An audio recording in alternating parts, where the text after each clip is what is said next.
Good morning, everybody. My favorite day of the week. It's Friday.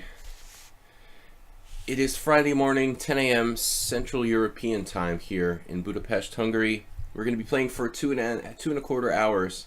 I have to leave a bit early. On Fridays, I have a lot of work in the afternoon, so 2.25 hour stream today till 12:15, excuse me. What's going on here? Says Troll. Troll, you've been late or non-present for the last two streams. Breakfast. Yeah, I just had my breakfast, but no steak, unfortunately. Do you think I should have been more patient in the plan of attacking the center then? I don't think you had that many options there, Arsenal fan. I thought you played it fine. Just that tactical nuance there. Talking about our game analysis from yesterday. On Thursdays I do a subscriber stream. Most of you know about it. And Arsenal is asking me intense questions about his game from yesterday. But there was this one very important tactic that both sides allowed. That would have been probably very strong for white. Okay, Mule Skinner is here. Good to see you. Mule Skinner, you're always on in the evening. I guess the mornings aren't so easy for you. Because whenever I finish streaming, I notice you're online. Juicebox Wizard. You lost last night. Sorry to hear it, Arsenal. But it was a regular game or some kind of you said some thematic knockout tournament or something like that. Something weird. All right, let's get started with this game against Troll in a Roll. Chess 960. He's here on time. I feel saw the documentary Pushing Wood yesterday. I haven't seen it. Troll in a Roll, your king is in the center and you're playing d4. This is not your normal d4 opening. But meanwhile, the rest of the pieces look kind of similar to normal chess. This rook is on h8, this knight is on g8, and this bishop is on f8. The other side, however, is not the case. The kings are messed up, the knight's on the rook's square, so the knight's going to be a bit of a problem to get out, to b6 or whatever. Sometimes c7. I think one of the most important positional issues as far as piece development in chess 960 is getting those corner knights out without obstructing your other pieces. I had a game like this on the stream, well, a little similar. Kingside development was basically the same. I don't know that it was the same position, but where I tried to play the King's Indian against somebody. And it almost worked, but it had some flaws. Anybody owns a cat? That's kind of a scary question. I don't know why. I have a very sick mind, I guess.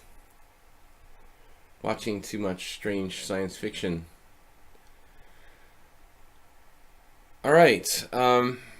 Just a random question to ask here. No, I don't have any cats. I'm allergic to cats. But I used to have a lot of cats when I was a kid.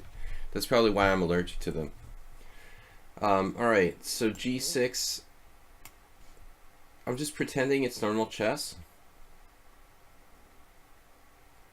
The one game the other day, I thought maybe Troll was hungry or something. The one game the other day, you are named Troll, The other day that we played this King's Indian type of setup, White had a chance to play like a 4 pawns attack sort of thing, and that would have... I have to go d6, bishop d7, and then bishop g7 and castle kingside. It takes a lot of moves to unravel my so-called King's Indian here. I have to play this extra move, basically, like bishop d7. Juicebox Wizard gifted a subscription to Troll in a Roll. Well, that was really generous of you, Juicebox Wizard. It's not the first time someone gifted a subscription to Troll.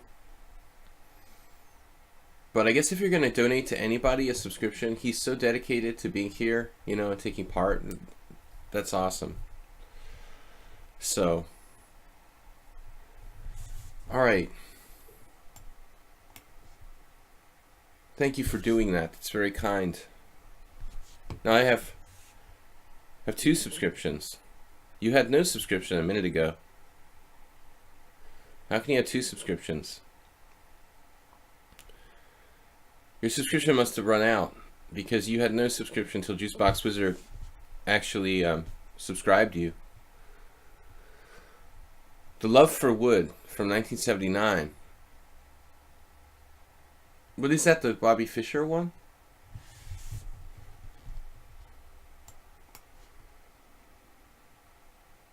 They probably... Did you watch it in Spanish or something? Or you watched it in English? The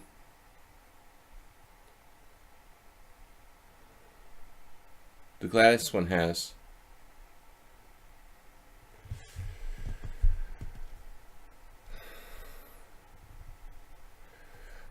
Alright. You're in trouble now.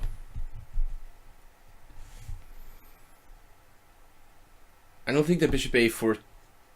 Oddly enough, he just played b4. I was about to say, I don't think that bishop a4 check has much... has much relevancy, you know, but is that a word, relevancy? Yeah. No, it can't be a word. Relevancy, the relevancy, relevancy. How can relevancy be a word if relevance is a word? Does that make sense? Anyway. Wow, b4, I like that move. Just grabbing space. That is a really cool move. I'm out of here. It's a King's Indian. Just that I put my queen on c8 for some reason that I don't really understand. But actually even queen c8 isn't bad because I can play and trade off my good bishop.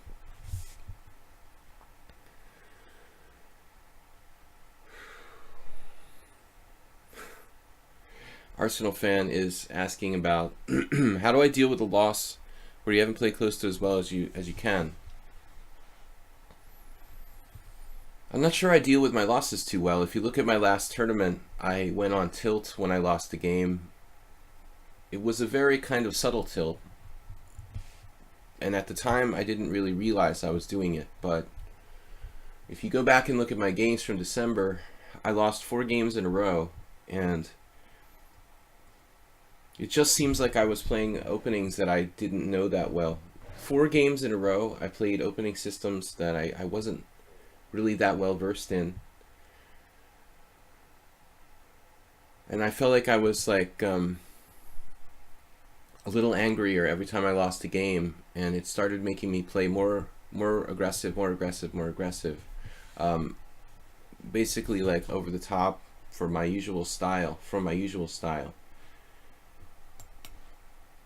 Wasn't crazy. I didn't sacrifice any pieces, you know, like a maniac. I was playing relatively controlled for the situation, but I still felt that losing the first game, the initial game, had that impact on me, where I started playing kind of tilty.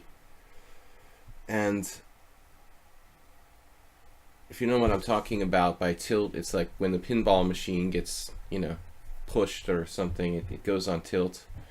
If someone tilts the pinball machine, it like malfunctions and stops working. This is what we term tilt in poker, and I'm applying it to chess. But anyway, I'm sure that a lot of people have heard the expression. So he's got some white square weaknesses. That's not a white square, but some white square weaknesses in the position. His bishop is actually a good bishop, relatively speaking, on the long diagonal, so I don't mind trading it off. And also, I need a little space to organize my pieces. I don't have any illusions that I have some killer attack on his king. He's not even castled here. But anyway, Arsenal fan, I think that, you know, putting the loss or whatever aside for the time being is essential. Kind of like just pretending it didn't happen, you know, as far as like in the moment, you know, for the next game, for the rest of that tournament or whatever. I think you really got to just somehow trick yourself into thinking that it just didn't happen. I'll deal with it later. But then when it comes time to go to your laboratory or what have you, you need to really understand why you lost. That's you know, it's kind of like a, I don't know, it's like a self-help therapy or something. Understand, you know, what causes the problem and then deal with it. Wonder why so many Correspondence World Championships was won by Western players. I don't know too much about that. The U.S., but I think that the U.S. Chess Federation in particular, and probably the Canadian Chess Federation, had very strong promotion of correspondence chess. You know, I don't know how heavily promoted it was, like in, let's say, the, you know, Soviet bloc, and I mean in the West it was very heavily promoted in the 70s, 80s, you know, even I guess it started in the 60s. I'm not sure. Or maybe even the 50s. I'm not sure when correspondence chess, you know, officially started as we know it. Okay, just when I was a kid, you know, in the 80s, I mean, correspondence chess was pretty heavily advertised in like Western chess magazines. So I would imagine that had an effect. I always wanted to like sign up for a correspondence tournament when I was a kid, but I never really had the patience to actually bother to do it. Back when correspondence chess was correspondence chess, and men were men, and computers were very weak. Queen c2 looks like a good move. I'm just sickened by my knight on a8, but is it good to put it on b6, or should I try something else?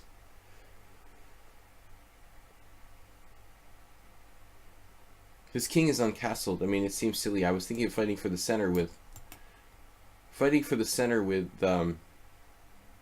queen f5. That looks kind of ridiculous. Knight b6.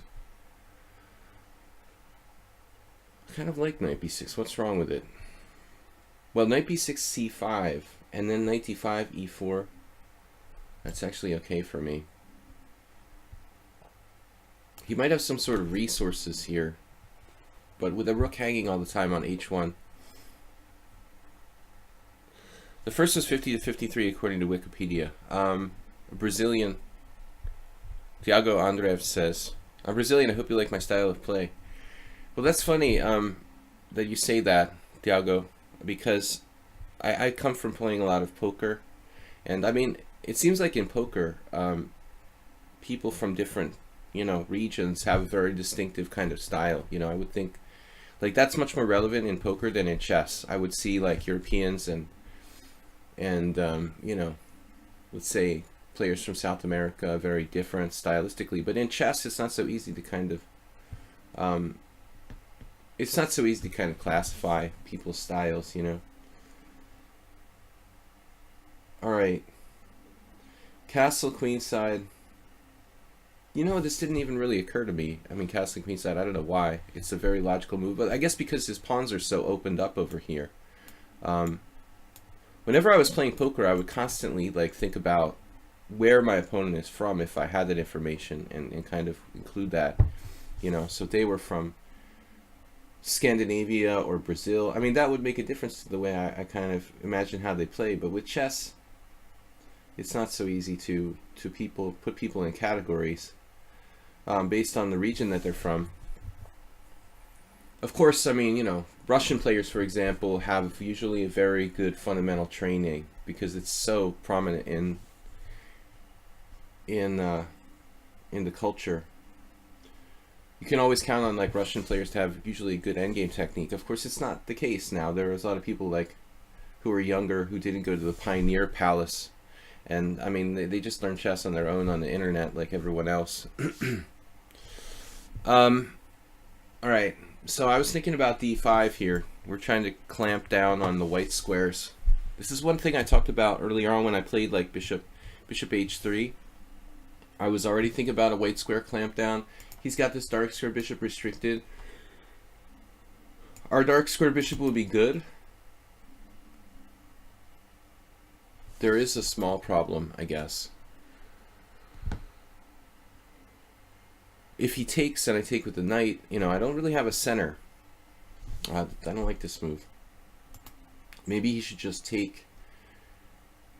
I could take either way, but no, I have to take with the b knight, and then if e4 queen g2. That was my idea all along.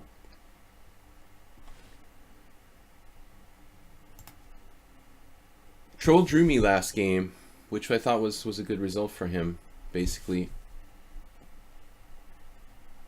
Let's just take this and ask questions later. Do I want to trade knights? Yeah, I mean, I have less space here. Queen e6, maybe? Maybe not trade anything.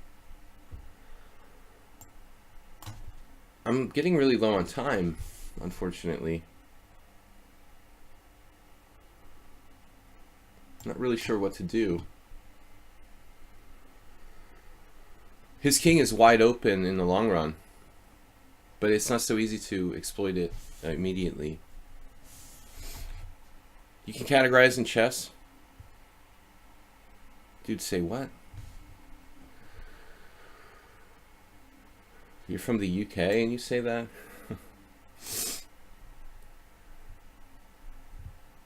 Alright.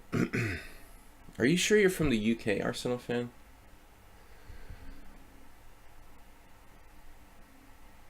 Alright. Let's get all pieces in the game here.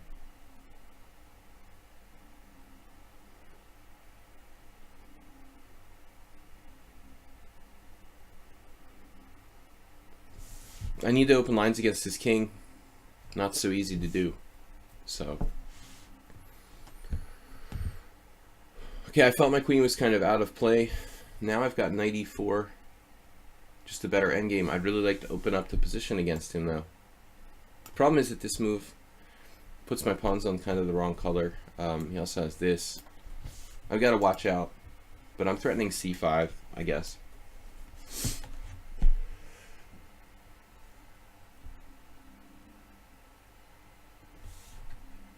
Queen g4, Queen g4, buying some time. I'm not sure this is a good move, 100%.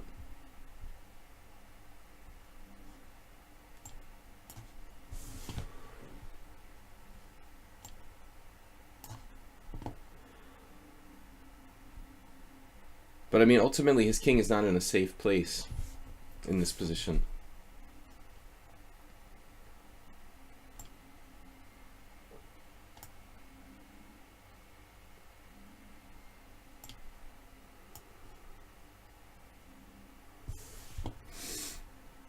That should pose some problems.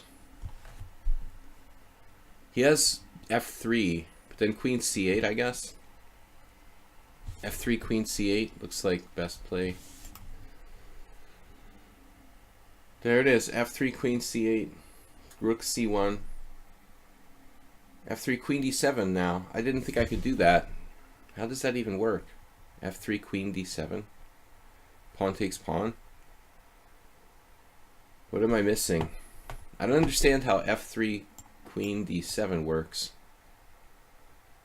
Oh, so I move the queen. There's like a sneaky move. If you take here, I have some discovery somewhere. Queen e7. And then there's the diagonal of death. Like, you're just asking for it. I mean, you're castled queenside with your pawns moved up to like b4, c4, d4. It's a matter of time till the white king comes under fire. Alright, only stupid names left. We'll hold your challenge.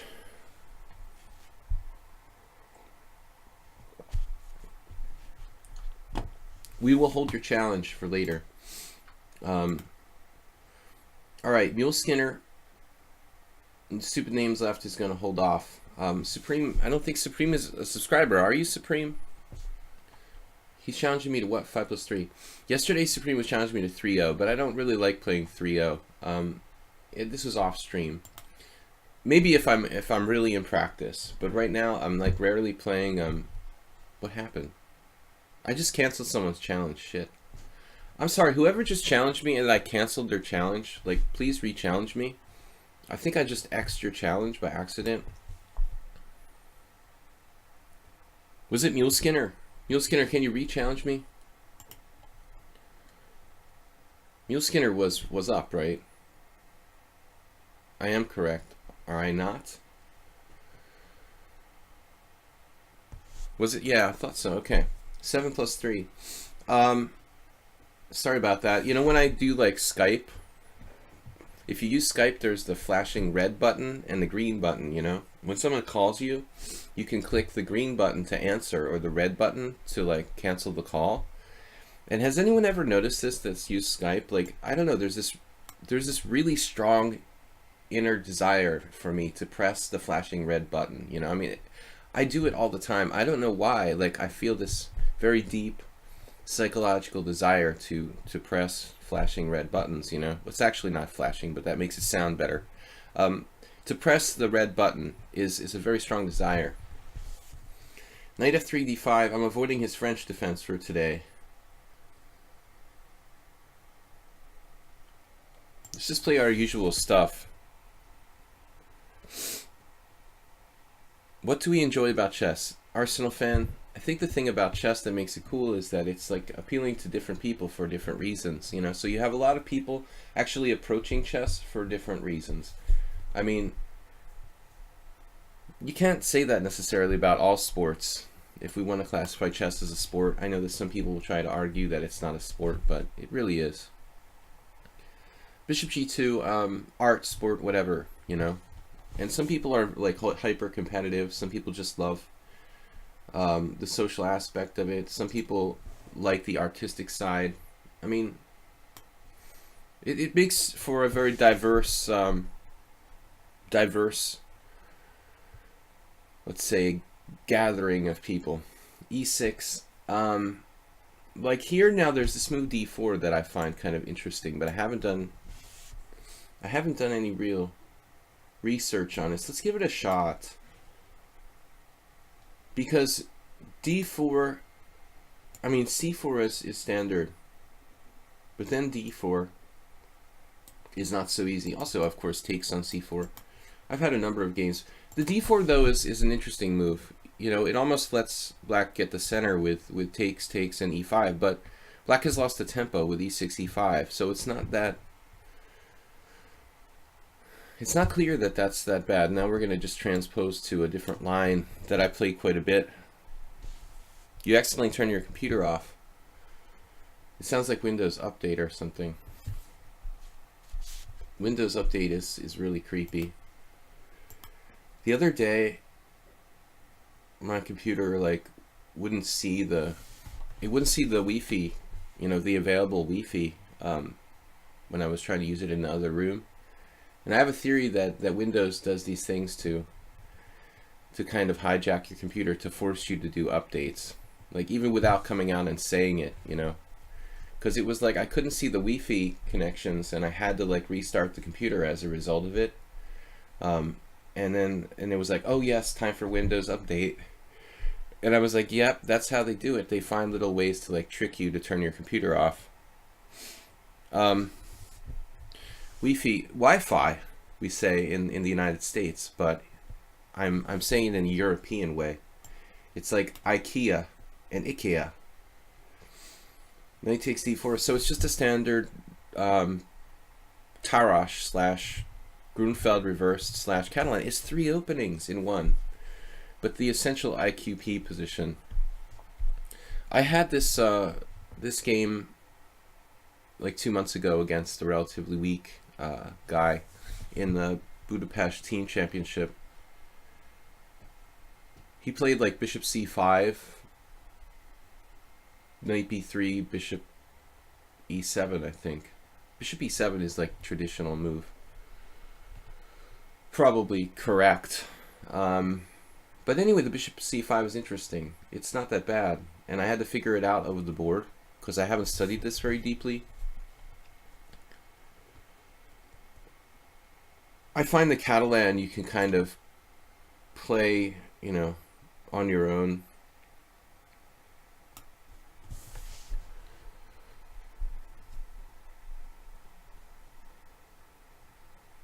But it will be a Tarrasch after castles, c takes d, e takes d.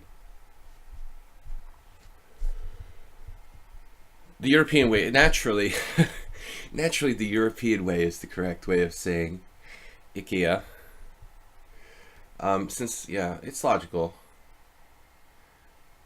Aronian. Naturally, Aronian is not the correct pronunciation of that Georgian name. I mean Armenian. Castles. C takes d5. I even got the country wrong. Well, nothing really going on in the chess world. Have you guys heard about what's going on with FIDE and their finances being like frozen by the Swiss bank where they have all their finances? So FIDE's Swiss bank accounts have been frozen as of like yesterday or 2 days ago, and I guess Wednesday. And this has like been threatened for like 2 years, but Ilimzhinov, the president of FIDE, kept saying, "Oh no, they're going to take me off the sanctions list. Don't worry, don't worry. You know, leave the money there. It's okay. They're going to take me off the list. It'll be okay." And so eventually, like, the Swiss bank just froze the funds, and so now FIDE has a big problem financially. I mean, it's time for Ilimzhinov to go, but you know, it's kind of like a question what's going to happen. You know, I wonder if this is going to have any effect. You know, I imagine that the oligarchs who are sponsoring like the World Championship and the candidates tournament probably have their funds elsewhere, but one wonders if this will have any effect on the World Championship, and if so, what could happen as a result of that. All right, we spent a long time here, Mule Skinner, to get to like the main line of an awful long time to get to the main line of the Tarrasch.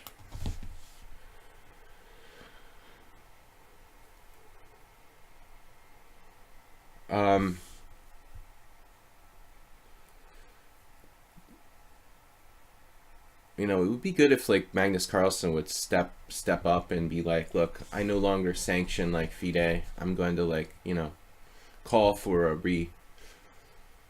going to call the chess players of the world, you know, to try to create a better chess federation or something." But Magnus is too young, you know. He doesn't have the political kind of pull of like an older world champion or something.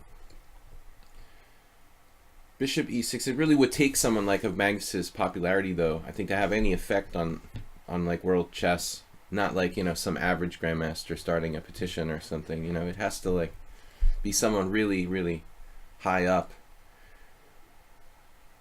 Bishop e6. Yeah, okay, so this is like a standard sort of thing. I can take on e6. Maybe I could take on e6 and play e4 right away. Anyway, I'm just shooting the breeze while we... Probably nothing will happen, but it would be exciting if something would change. Ilimzhinov has been president of FIDE since like 1995. I mean, almost as long as I can say I've really been a strong chess player. Bishop e6.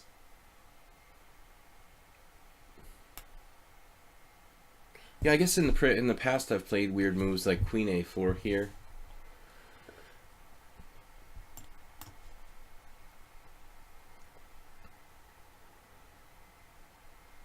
e4 is interesting. Then d4, knight e2. We can try to introduce a scheme. Arsenal fan, you must know faulty towers, right? I'd like to introduce a scheme involving a maneuver of the knight to like e2. Maybe e4 is just a blunder. A blender. I just blendered. I think I just blendered. Oh. Is this a blender? Oh man, no. I just blendered a pawn.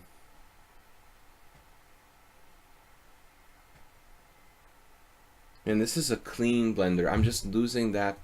I'm just kidding about blender. I'm just losing that pawn. My goodness. Whoa, that is a bad call. Oh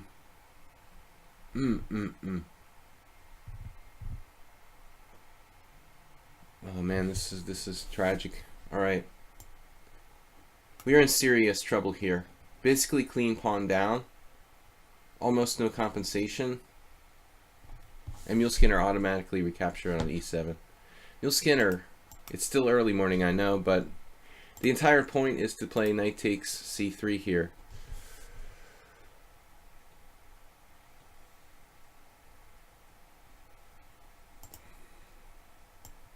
He just did the automatic recapture. He's knight takes c3 and he's up a pawn. I'm struggling for enough compensation there. I'll just write it off to Yasser Seirawan. Yasser is too politically correct, I guess. I don't think that Yasser ever had any personal, you know. He likes to be really kind of neutral. I don't think he ever had any really personal desire to be a chess politician. He's more like a chess socialite or something. I don't know.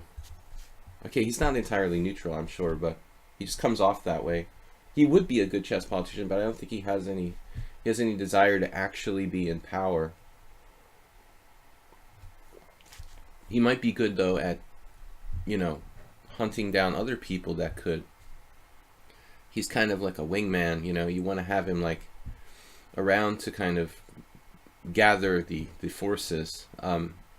Yasser's a very charming person.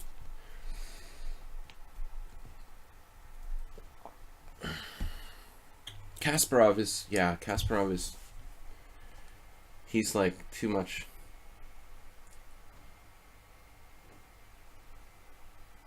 I don't have enough adjectives to describe Kasparov, or Kasparov, son of Kaspar or Gaspar. He's too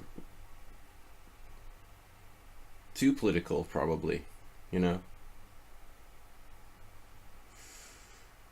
But anyway, Kasparov tried many times, you know, to start a revolution in various places.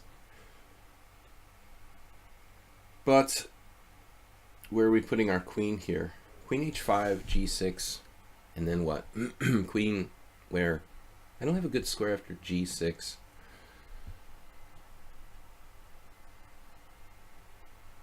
You know, I almost played queen a4 like I was thinking. My opponent's offering me a draw. I feel like I'm better, but it may be an illusion.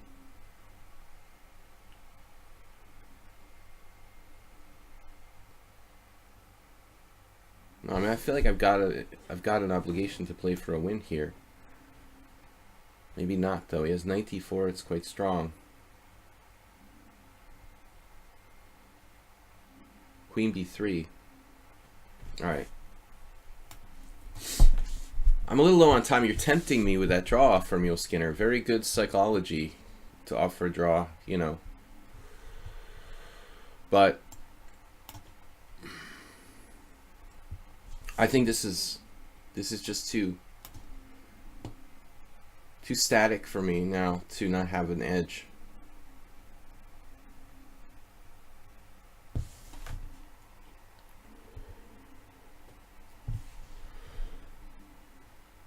Rook on the 7th. Well, I guess I saw that. Where I can take on c6. Is this one of those cases where greed is good? Well, he'll triple attack. Down to 20 seconds. Well, this helps me break through against his king. My original intention was to play like rook c2, you know, but if I can take the pawn, I should take the pawn. He resigned here. That is premature resignation. You got to fight on here. But didn't I make a horrific blender? I mean, I never encountered bishop e6 and I just freaked out and played e4.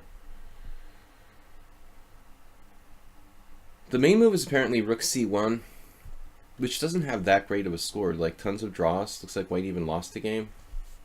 Kirill Gergiev couldn't beat Emanuel Berg, for example.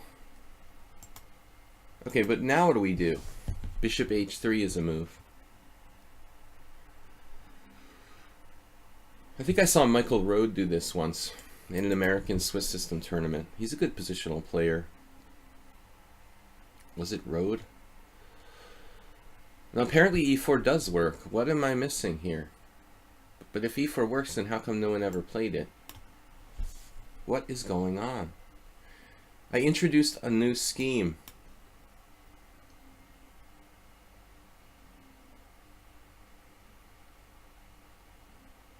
What?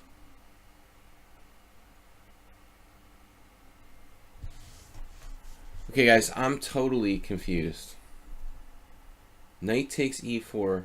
What am I missing? Wow. Dude, this may be like a really important position. I mean, we discovered something that's never been discovered. So yeah, good sexual innuendo there, Arsenal fan. Knight takes e4. I just assumed I'm not losing a pawn, but it looks like knight c5 must be the secret move. Which is like ultra subtle to find that. I mean, this is crazy. I thought I'm just a clear pawn down, but like knight c5 just totally turns the tables on black.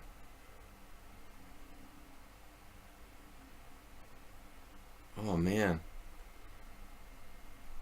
That means that e4 is good, and the whole variation is good for white. I thought I blundered, but I actually introduced like a really good theoretical novelty. Guess it's my lucky day. So in reality, Mule Skinner didn't miss anything. Well, maybe, I don't know. Man, that's crushing, because I'm threatening knight takes e6 and bishop takes d5. That just destroys black's position.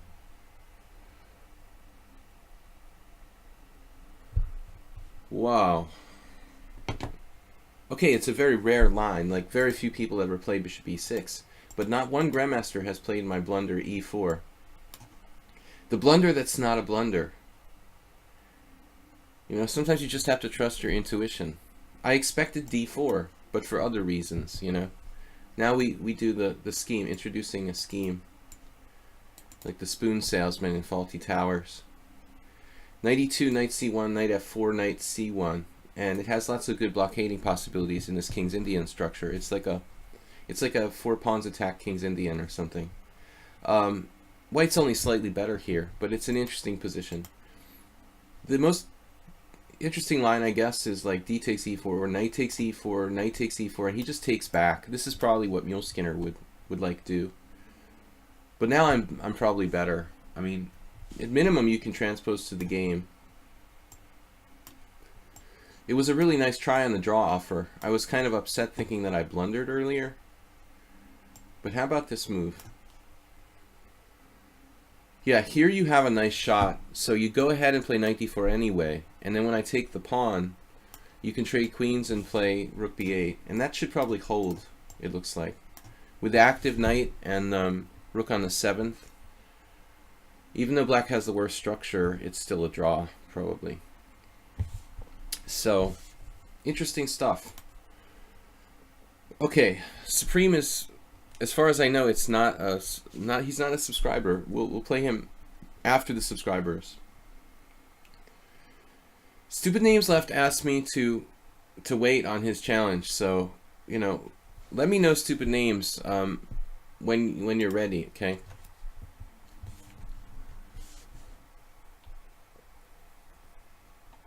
We've had a lot of premature resignations lately, like 3 times. Okay. Oh, Stupid Names is not a subscriber. I thought you were a subscriber. All right. Well, anyway, you'll still be like where you are. For some reason, I was thinking you were a subscriber. All right, but too much fun. Let's play e4 against Arsenal fan. Give him a French defense. So I've got to play Juicebox Wizard and Haberbomb. Those guys are subscribers. Then I'll play the other players. Arsenal fan, I don't remember the last time we played a French. What happened?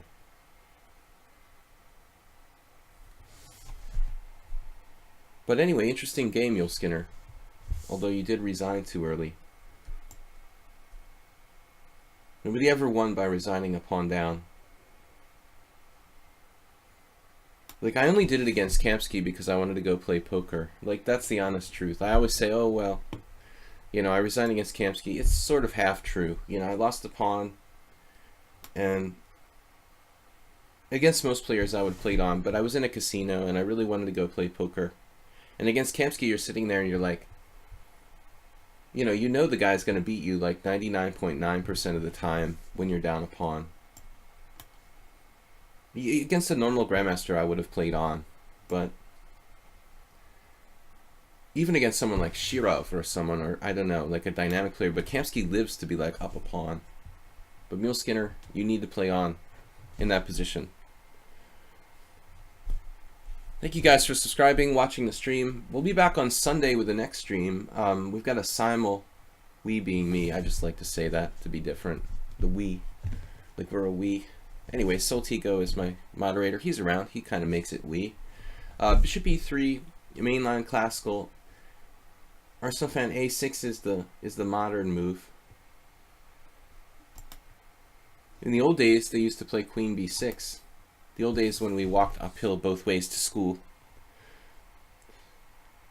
Percy Hepworth says, "Morning, Bill. I spent last night learning Winnower stuff. I fear the Winnower more than the classical French, although probably objectively they're, you know, equally good. I think the Winnower is much harder to play because the material imbalance that usually arises for both sides makes it much more dynamic and sharp." Arsenal fan plays like the old variation where you're just like trading pieces. Like probably one of the oldest variations is like knight takes d4, bishop takes d4, bishop c5, trying to trade everything. But black remains with a slight disadvantage in that kind of endgame. Steinitzian control of d4.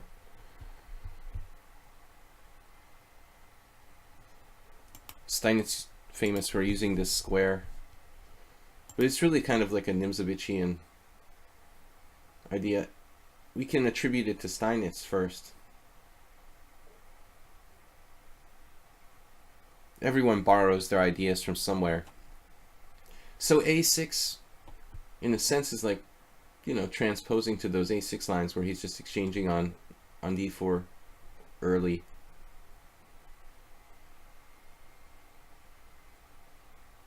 There are different setups, but not a lot of moves. I mean, it seems like queen e2, queen d2, and bishop e2 are pretty much my only moves here.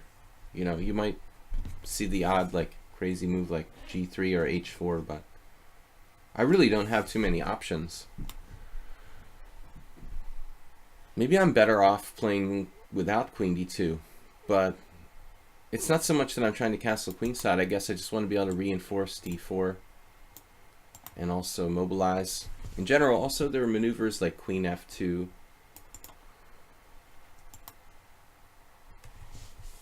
I guess I always like the classical French better as white because it kind of feels like the Sicilian defense a little bit. I'm more comfortable playing against the Sicilian, having played the Sicilian a lot with black myself. And I mean, anytime you play d5 in a Sicilian, it can become a French type of structure. So I guess I just feel more comfortable here.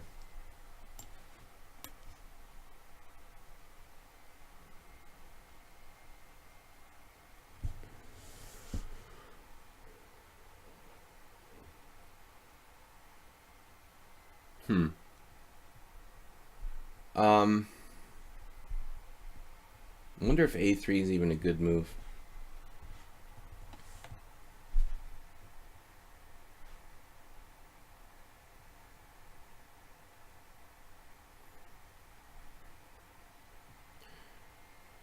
There are the odd lines where the queen gets trapped on a1. But I don't think this is one of them.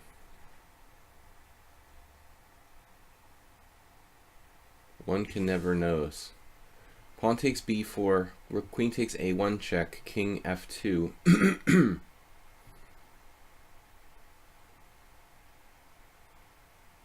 But unfortunately, he's just taking on b2.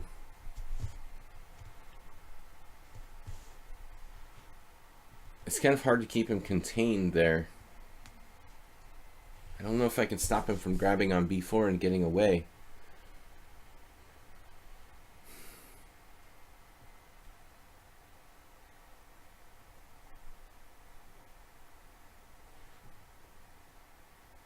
I guess the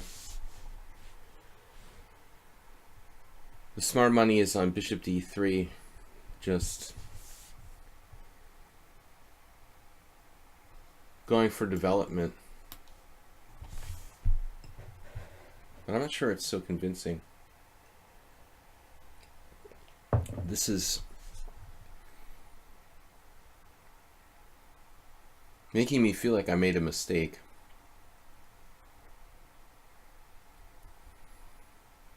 Probably have other moves that don't develop right away. Knight b3, bishop takes c3, b takes a, queen a4, though that looks alright for black.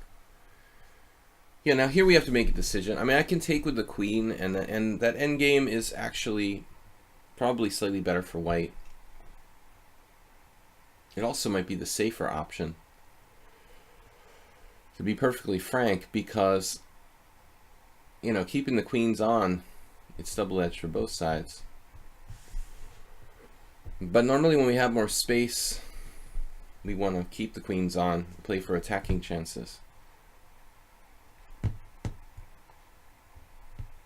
Do I have an attack here?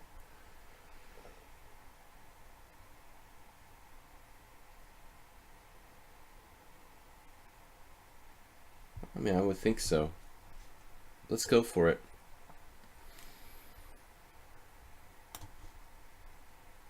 Theoretically, since we have more space, I still think I would be comfortable in the endgame. I'm not worse. You know, after like queen takes, b takes. Ugly structure, but I have two bishops that are good. King in the center. Even the possibility of undoubling my pawn with c4. Depending on, maybe black would play knight a5. Maybe that's his best, I'm not sure. Take, take, take, knight a5, stopping c4. The gut instinct is that that endgame is about equal. So we're trying for more here. No one creates a vacuum. Knight c5, that's a pretty natural move. I was thinking about knight b3.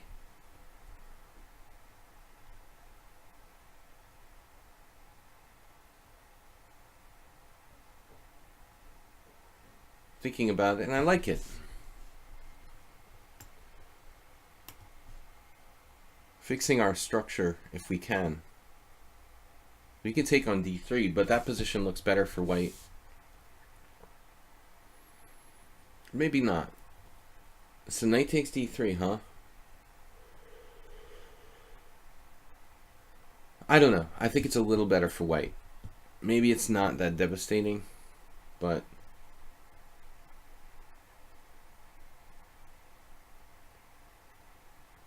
should be a little bit better for white.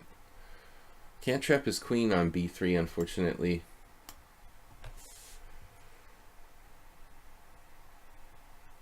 I'm already thinking about how to trap his queen on b3.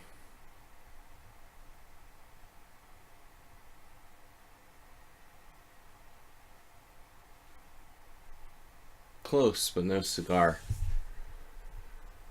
So I'll have to take time to defend Mr. Knight, one way or another. If he plays like queen c7, which is very passive, even that might be a good move, though. Speak of the devil. Because queen c7, bishop c5, knight a5 is a nice trick. I don't have time for bishop c5, apparently.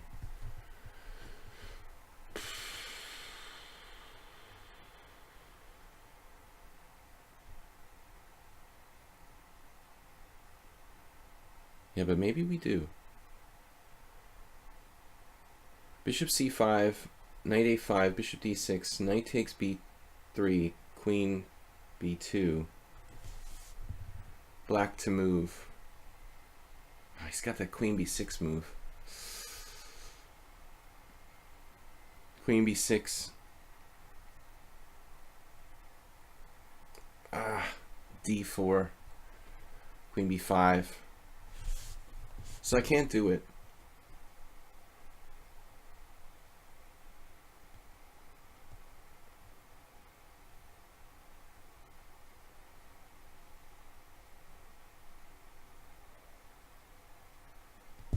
White still has better development. Slightly worse structured though.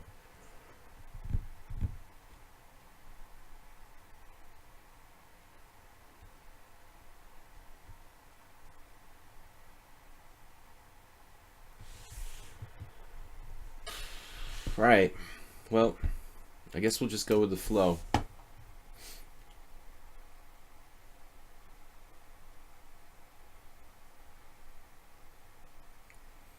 An awful lot of simplification,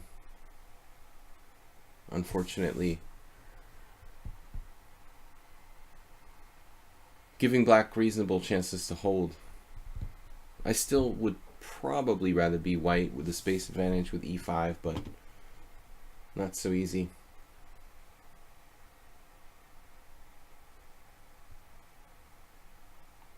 The text move seems, again, kind of passive.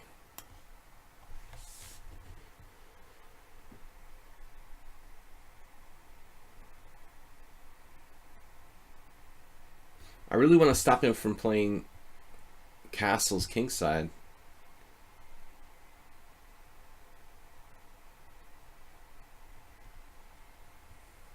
Maybe A4 to clamp down on the queen side.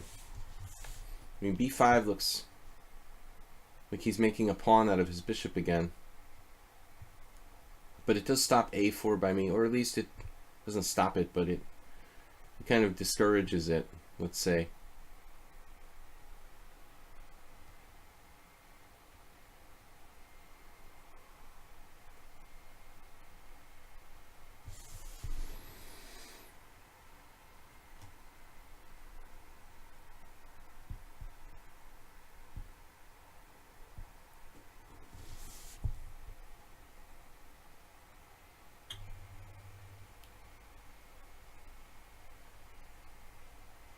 Black still remains fairly solid here.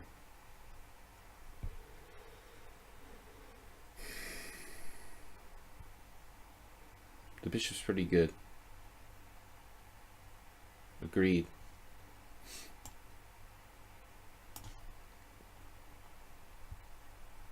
I've got nothing better than routine moves that I can see. You know, hopefully he's not going to castle queenside now. I was surprised by B5, but it may not be a bad move. Okay, now maybe just D4. Then he'll like block the entire position. Man, this is kind of a weird move. But it just stops his bishop.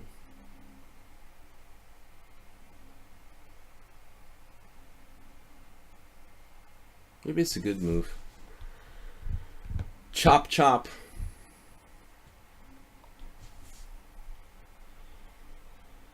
Chop, chop. Maybe I could take first. Seems a pity to take his knight. Oh, he... really?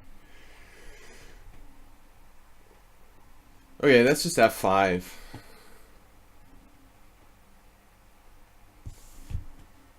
Over the precipice of a little bit passive to too passive.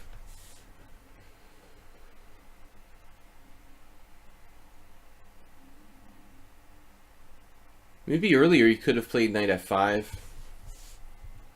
Something like that.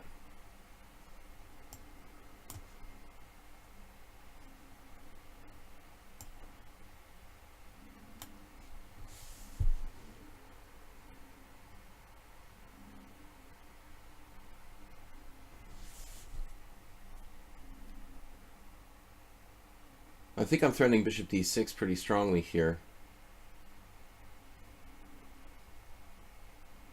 Among other things.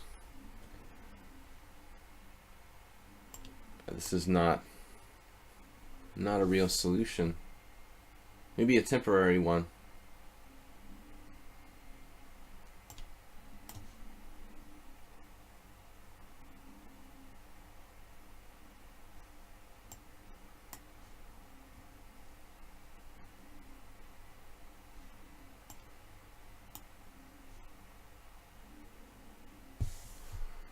Okay, just I think it was a good position, Arsenal fan, like an equal-ish. Maybe black has an itty-bitty disadvantage.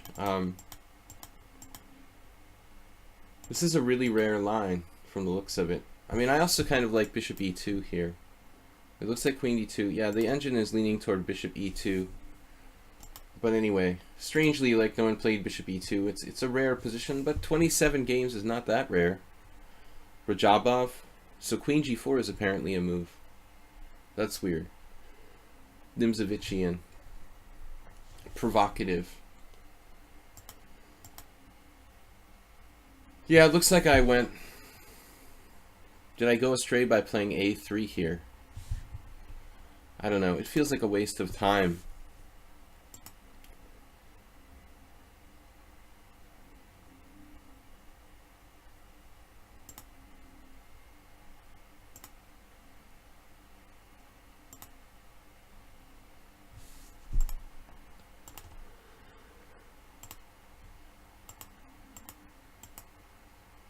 I was thinking about queen b5 or queen a4. I guess queen a4, knight c5 may not be good, but you played the safest move. Queen c7. And I don't think black's position is that bad.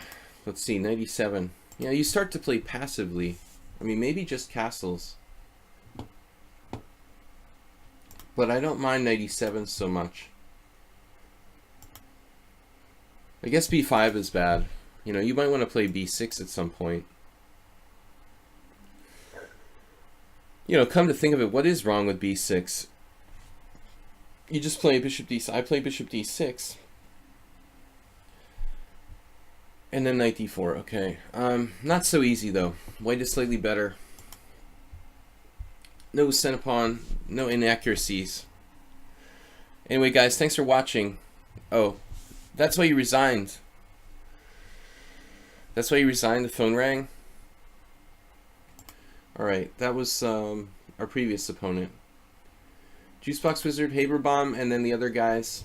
I've got to finish at like 12:15, guys, today, so a little bit earlier. I'm going to be doing a simul on Sunday, as usual. Is anyone wearing a hat right now? It's kind of like, do you have a cat? Does anyone have a cat? Are you wearing a hat? Is this like a cat in the hat kind of thing? d4, knight f6. Troll is asking strange questions. I find that Juicebox Wizard seems to play the opening fairly well. Last time we had an h3 variation of the King's Indian. So I'm going to play e6 this time. I'm not in the mood for a King's Indian. That's a lot of work. But I'm eating carrots. I have my hoodie up indoors. The Unabomber. Alright, knight f3, e6, and b3. It's always a good time for b3. Nothing tremendously wrong with that move, I guess. You can transpose to a form of Koltanowski.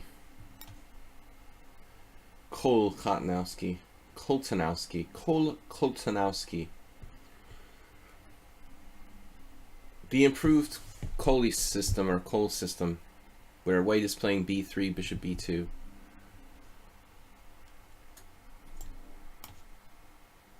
I think white is still able to maintain equality with this type of stuff. And black certainly loses if he doesn't play actively enough. Alright, he's not committing his king's bishop. Someone I was playing recently does weird stuff like goes g3. I guess I like b6 here. Waiting. Not releasing the tension in the center. It's almost always wrong to, you know, to lose your game of chicken in chess. To lose the game of chicken. Don't give up the tension without a reason, you know. Why I should not exchange on d4. Rubinstein is looking down from wherever he is, and he's like, don't do that. Don't give up the tension on d4. Don't exchange on d4 unless you have a good reason to do so. Or take on d5 if you're white in the Queen's Gambit. Arsenal fan I was too worried about f5. I was too worried about f5 that as soon as I let you play it, you did. Yeah, I guess I was concerned about knight f5, Arsenal fan, and locking it down with h5. I think that's probably your best bet. If you do knight f5 instead of b5, and I pull the trigger on g4, you know, that loosens my king side a lot, and I may regret it later on. So it would have been tough. I think knight f5 with the idea of h5 is your best play there. Now maybe the time has come to release the proverbial tension, because he's threatening this very nasty d5, and I don't particularly want to have hanging pawns. There is a small chance that d5 would be overextending himself. After bishop b7, d5, pawn takes pawn, pawn takes pawn, knight b4.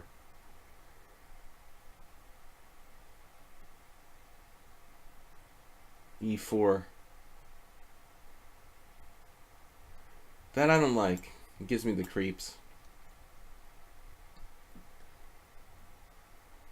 I think this is fairly standard type of setup. You know, the thing is he can take with a knight, which is lower maintenance probably, but also extremely boring. Now we have a rather standard structure. We're playing against the hanging pawns. If you want to learn to play these type of positions, I mean, there are many players who are willing to play these structures, but I think the best example is the late great Paul Keres, who, you know, he's one of the greatest players in the history of chess who really played e4 and d4. In fact, you can even find a collection of his games where they're actually sorted by books. Like one book is just about Keres with e4, and there's another book where it's Keres games with d4. Interesting player, but he was a specialist with hanging pawn structures. Now knight c3, blocking the bishop but putting the knight on an active square. I think I need to just develop my pieces.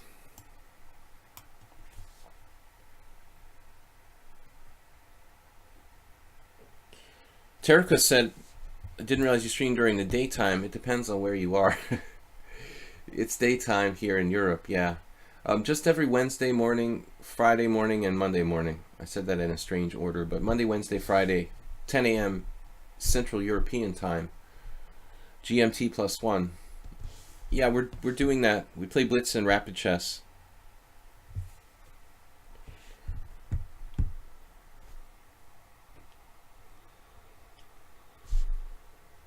That's a pretty rare line you played against me. It looks like Arsenal fan, but it's not bad. There's one Timan Nun game, or Nun Timan. It had to be Nun Timan. Nun didn't play the French, right? Okay, this square, normally in the hanging pawn type positions, you want to put the bishop on d3. So you have to calculate, maybe you can do that somehow with discovered threats. If you can't, alright, well, you have to live without it, but it is the better square. It can also be hit by knight b4 sometimes, obviously.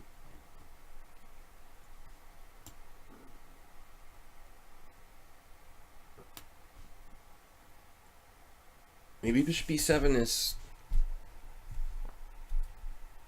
the most normal move, right? On d6, my own bishop is exposed to attacks sometimes. It also lessens my control over d5. I can no longer recapture with pieces on d5. This is a very odd move. I was just joking about putting my bishop on d6. I didn't really put it there, juice box, so I don't get this. Arguably, that's an interesting move against bishop d6, but here I find it difficult to understand. He's got some obscure tactical ideas with like rook c8, knight e5 or something. That is just bizarre. I mean, obviously I can play a6, but I don't think that a6 is it's not a very constructive move for me. But what is, right? Rook c8, knight e5, a6, knight takes c6. That looks okay. Rook takes c6.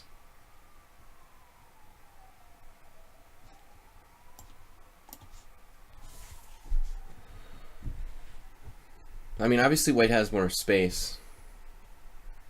Or does he? Well, a little bit, maybe. I don't know. He has 2 pawns in the center. Feels like that gives him more space. But I don't know. We have our d5. This is weird, the way that black is playing, or white is playing this. Just really weird. He's got weak squares there on b4. This kind of weakened a little bit. I'm gonna have to play a6 to get him off of my face. But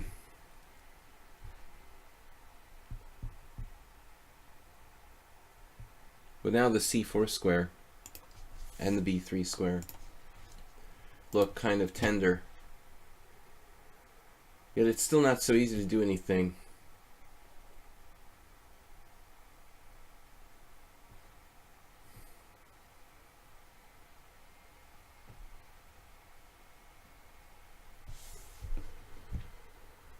Life isn't easy. He's also got bishop a3 sometimes. That might be a good exchange for white somewhere at some point. Where to put my queen? I mean, unfortunately, queen c7 allows him to take on d5. Should I take on c4 and play like knight a5, knight e5? That's feeling like a kind of dead end. I could do it and play bishop d6 to follow.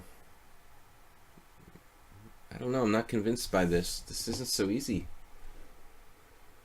I want to develop the rest of my pieces, but how? How now, brown cow? Bishop b4, knight a5.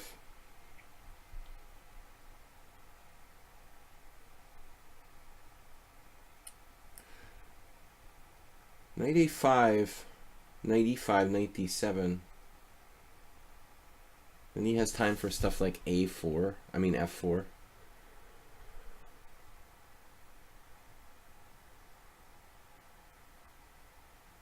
Maybe it's not so easy.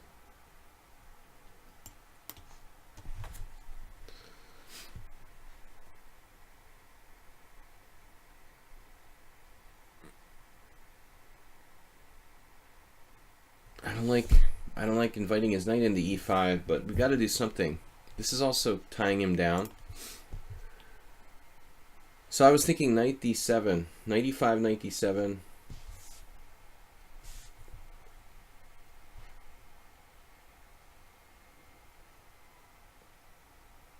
Unfortunately, there I have some problems too, it looks like. Knight e5, knight d7. He can just take on d5. It's not very good for me. So I probably have to take on c4 first.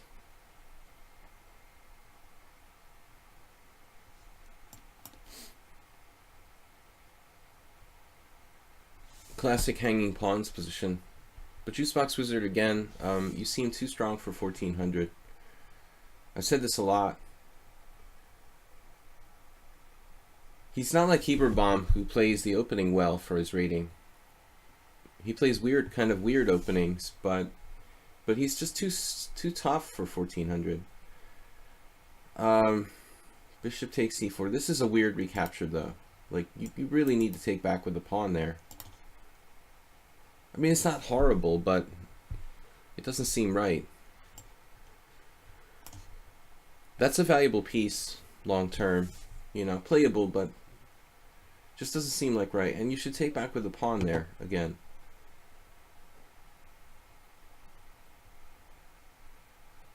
Now I can try b5. But it opens the a file for him.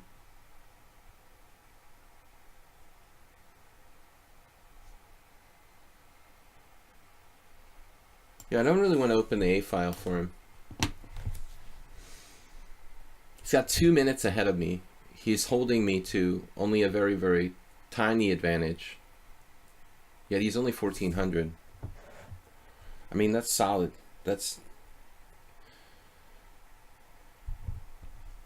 He hasn't scored against me yet, but it's a matter of time, I think.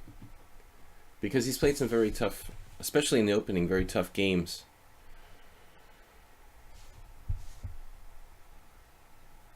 Alright, 92. I feel like we've made some progress. But I need to develop the rest of my pieces. I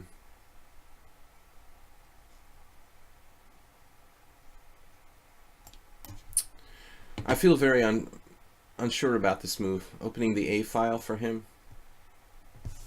It feels like it's good for his rook on a1. But I'm not sure that that piece alone can really do any damage. This will open the c file for me, get a little space, clarify where his knight is going. I can kick him out with f6.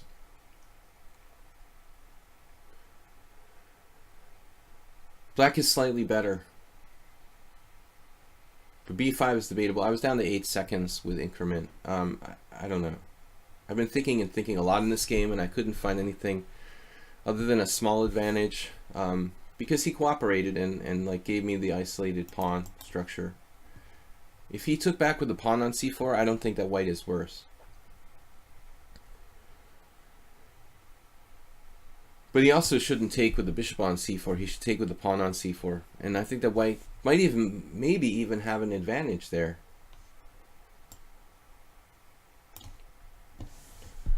He's also making like strange, surprising moves. I definitely didn't expect knight d2. I could almost like expect a pre-move of a takes b there. Everyone and their mother would play a takes b because it's like opening the file for the rook. So I guess Juicebox Wizard just wanted to kind of confuse me or something.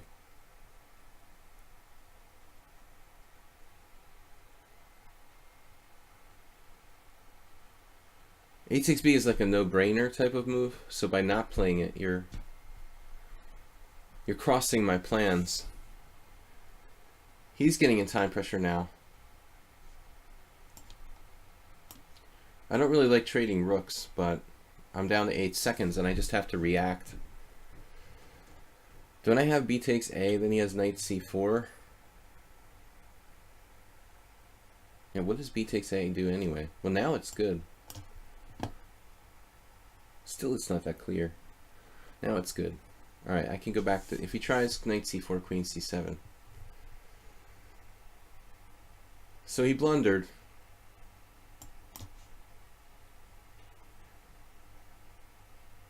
Alright, Juicebox Wizard, I mean, the opening was good. You know, you started to melt down a little bit. But I don't like the pawn structure there. I'm surprised there's no games in this position. I mean, this is a totally normal looking position. There's one game with knight on bd2, Kotenashvili. But I don't think there's anything wrong with knight c3. This is a totally equalish kind of position. Look, Romain Edouard against Gaia Magami, Iturizaga versus Bruzan. It's even Shirazi Dlugi from 1993, probably like an old US championship. Although 93, I don't think Shirazi would have been a US championship. It would have been something else. Knight b5 is a strange move. Rook c8. a4 creative. Here I didn't know what to do. This is all good until you take with the bishop here. Funny, the computer likes knight takes. What's wrong with this move? So this was a strong plan, apparently. This was my original idea, but I didn't think... I just wasn't convinced, basically. But I guess it was strong. This just undermines c4. So I was criticizing him for not taking back, but he's probably right. Although it looks like it's better to take back with the knight, rather than give up your valuable bishop. I underestimated my own plan. I thought here, I don't know, maybe he could even sacrifice a pawn. But it just isn't a good move for white. Alright guys, let's move on. I've only got till 12:15. We've got about an hour left. Heber Bomb, Ananas. Maybe I'll play Supreme before Ananas, because Ananas came along really late. We'll let one of the non-subscribers play. He's been waiting for a while. So we'll do Heber Bomb, Supreme, Ananas, and then like only stupid names. We should definitely get at least 4 games more today. Heber Bomb, let's mix it up on you. Or were you the one who played? Maybe I'm confusing you with Juicebox Wizard. Wait. I was talking about Juicebox Wizard like he was you, basically. Alright. It was you that played the H3 King's Indian, and I was thinking Juicebox Wizard was you for some reason, but you're higher rated. I want to play the Grunfeld for something different. This is probably dangerous because Heber Bomb seems to be well-versed in the... He seems to be well-versed in openings for his rating. And I don't know the Grunfeld. It's not really a fixed part of my repertoire. I mean, I know the Grunfeld, but I'm strictly an amateur. But he's playing the variation that I played for most of my life with Rook B1, so at least this I know. The question is, you know, what line do we want to play ourselves with black?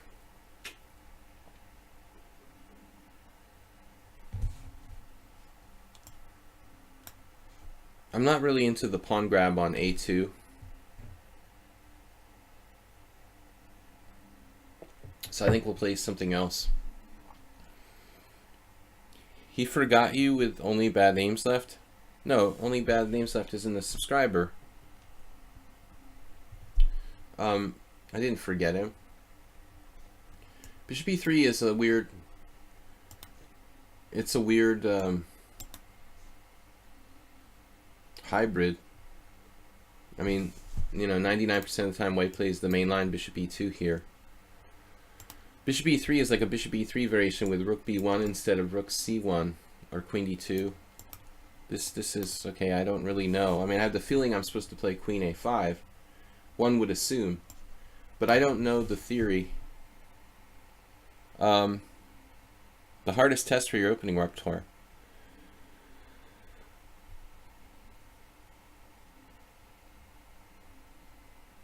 Unfortunately, I really don't know any theory. He might even have Rook B5 here, you know. Rook B5, Queen takes C3 check. Is this some Jabava thing? Rook B5, Queen takes C3 check, Bishop D2, or Knight D2. Nah, that's not possible. Different position, I guess. Rook B5, Queen takes, Bishop D2, Queen... Is my Queen close to trap there? I can take on A2. But white center is strong.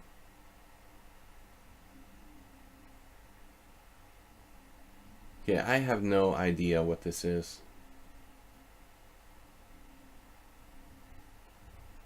Queen takes C3 check. I get caught playing a weird variation that I never play. Drive his bishop back to D2.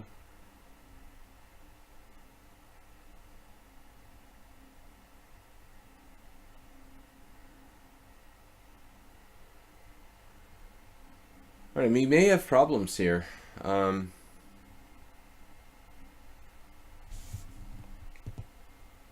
Queen takes A2, or Queen takes C3 check. I don't think sacking my queen is a realistic option. I mean, I get 2 pawns and a bishop for it, and a scary pawn on the 6th rank, but seriously, I don't think I can do that. Queen takes a2. Rook takes c5. You know, kind of looks like a more realistic way for black to play. But he is threatening bishop c4 there.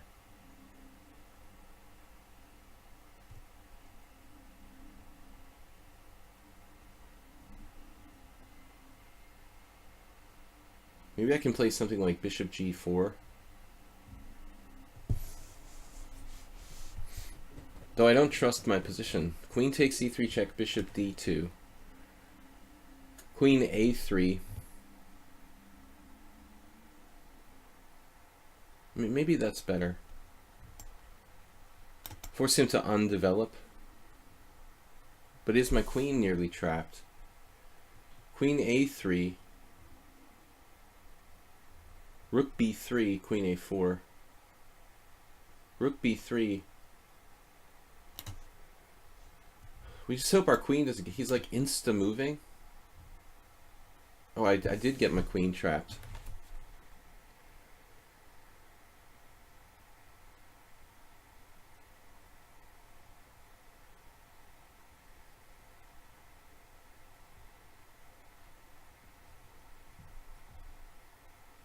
It's almost trapped. Well, this is horrible for me.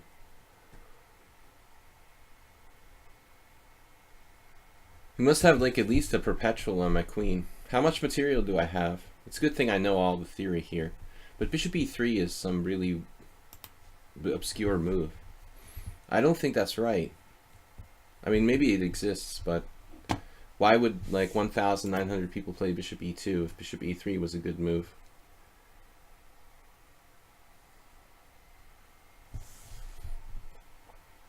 The one time I played the Grunfeld against this guy, he turns out to be an expert in this variation. I shouldn't have played queen a5. It's too specific. There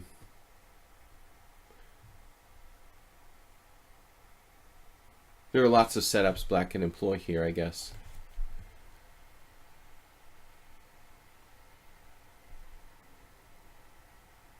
Even bishop g4, maybe sacrificing a pawn on b7 is possible.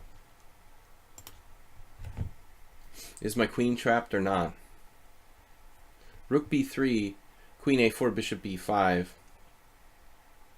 Rook b3, queen a2 looks more testing. Rook b3, queen a2, bishop c4, queen a4.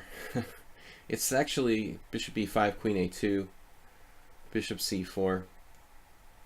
Not so easy to trap my queen.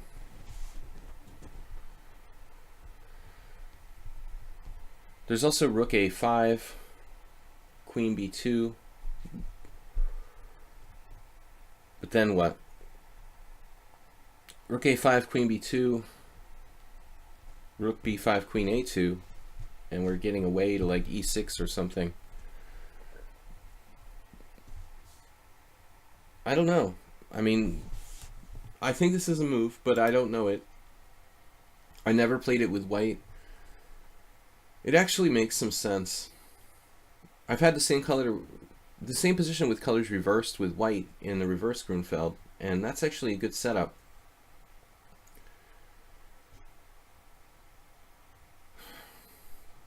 I mean, I guess I can do c takes d and then queen a5 check.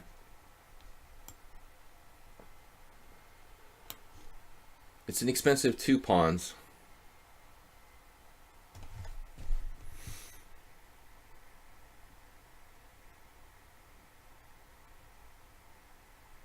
With 3 pawns. I mean, here I have b5, don't I? b5, he has bishop d5. We're going to end up having to sacrifice a piece there. b5, bishop d5, c4. No, that's just losing.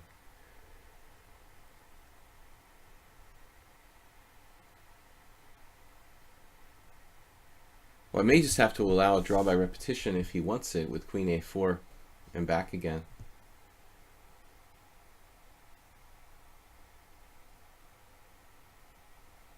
There's also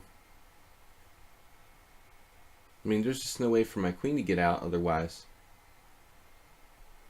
She want to sack the queen for a rook and 3 pawns. Anybody? Sack the queen for rook and 3 pawns? It's interesting. Definitely a possibility here.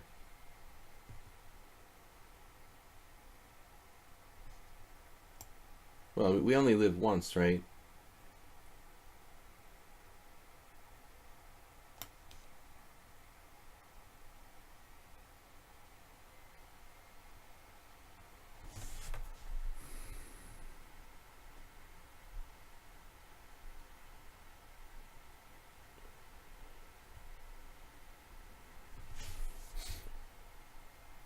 Can he actually trap my queen? By the time he traps my queen, I'll hopefully get enough material for it. I've got 3 pawns and counting. Sometimes, Arsenal fan, it's just better not to know any theory.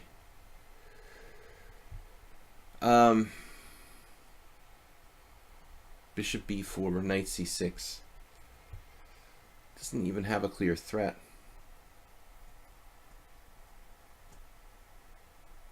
Queen e2 allows queen a1 check. That's out. Alright. Someone mentioned something about queen c2 at some point.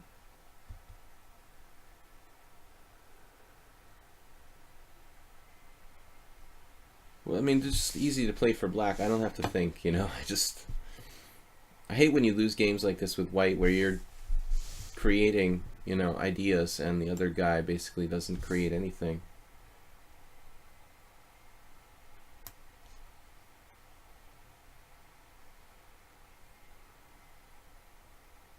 But I mean, I don't see how he traps my queen ever, you know.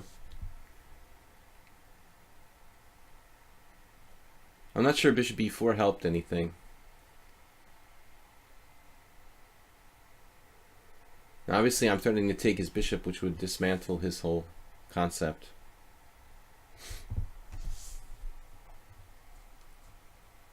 I mean, it could turn out that the play was sound, and white was simply playing a speculative pawn sacrifice. But I have the feeling he should have at least a draw with this type of pawn grab, or something equalish. 12 queen c2 was suggested. Okay, 12 queen c2 threatens to trap my queen straight up with rook a5. That does look kind of nasty. There's also like c takes d, bishop b4.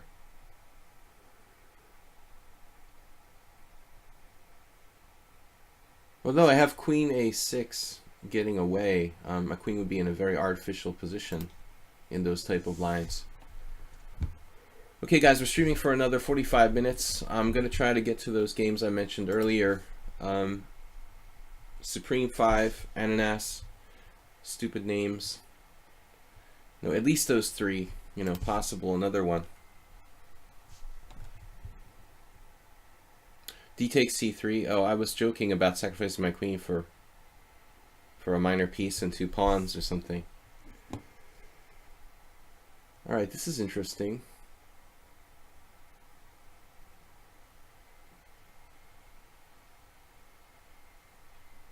But he doesn't really have a threat.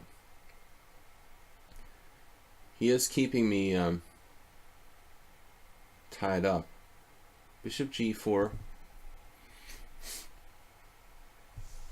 Oh no, I have knight a5 here.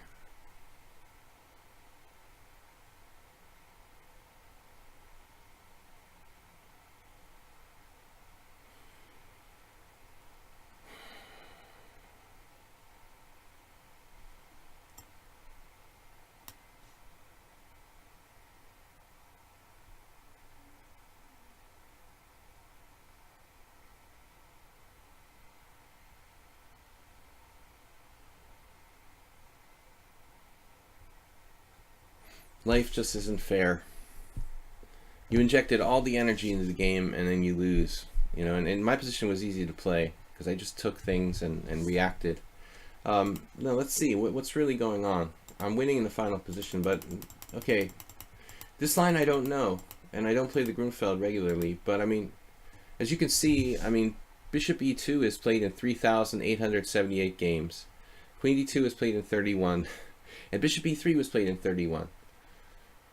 But it's interesting. I mean, it's probably a move that deserves to be played more often, because there's nothing wrong with it. So it looks like it's a fully viable line. Korchnoi played it once in 1996. Georgiev back in 87, when the theory of this line was still in its infancy. Georgiev versus Fatachnik, 1987. So it looks like the engine is in love with bishop g4. And that's only been played in one game. No, 3. Totally random. Who is David Klein? Don't recognize that name. Roskovsky versus Ginda. Another very old game from 1981. Nukim. So bishop g4 looks like a solid move. I think the reverse Grunfeld. I was talking about this. This is probably the main idea. Queen a5 is really looks kind of dangerous now, you know. But I didn't really think about this till it was. I expected Queen d2, which is what most people played. But this move was played once. Rook b5. Ristich against Nesterovich. So it must be critical. Queen takes c3 check. Bishop d2, Queen a3, Rook b3. Okay, so this is the blunder. Ristich played Rook a5, Queen b2, Rook takes c5. There's no perpetual, per se. So Rook takes c5.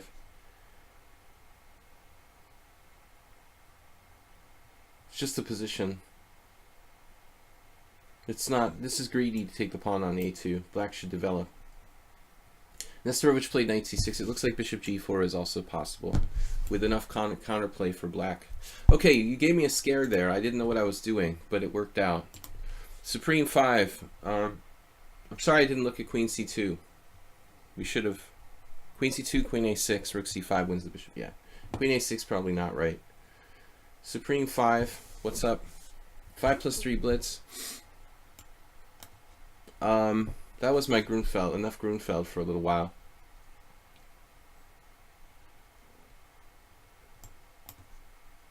Go back to something solid. Oh no, another e3. This might be similar to the other game if he plays b3.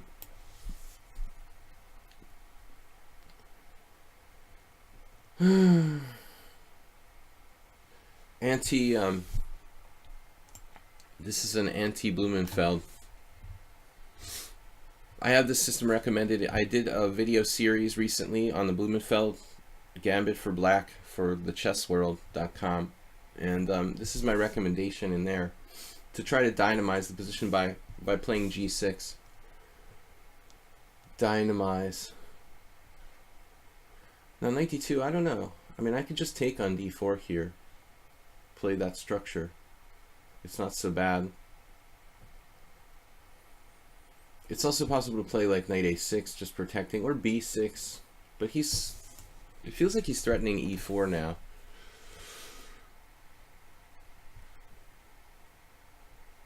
I don't really want to ignore that, you know. But we're playing a kind of Panov-Botvinnik, but this knight is strange. He moves like instantly. We played before. 5 plus 3. 7 plus 2.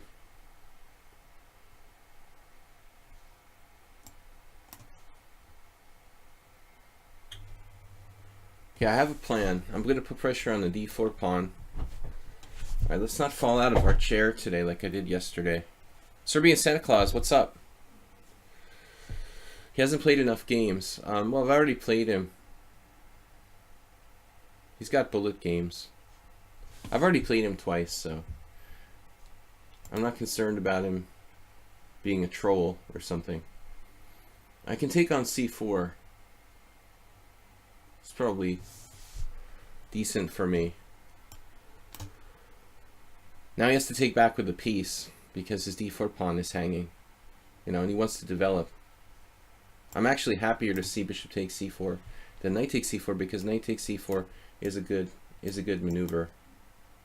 Is a good. We've got a good position now. Supreme plays too fast. He's not really thinking about his moves. I know he challenged me to 3-0 yesterday, but you know, it's important to really use the stream to take your time. You've got 5 + 3. There's increment. 5 minutes is much more than 3-0, so take your time and try to play quality moves.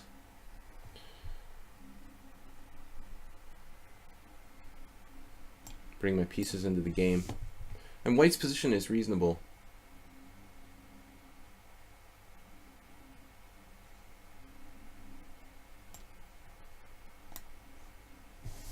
But black looks very, very solid here. He's just trading pieces. I think that helps me, though. Almost test and tactic, but not really. I have knight a5 strongly.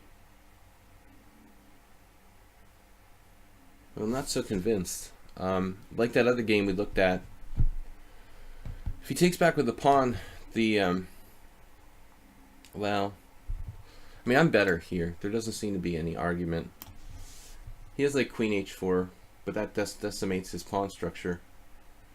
Playing too fast.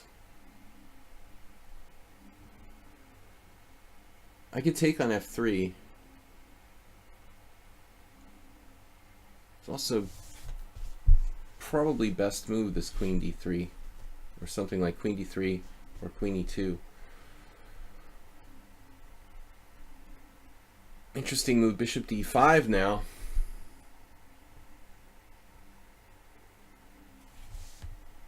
You know, I thought like simply taking on f3, taking on c4, and playing with a better structure is at least equal for black, but it's kind of not that easy.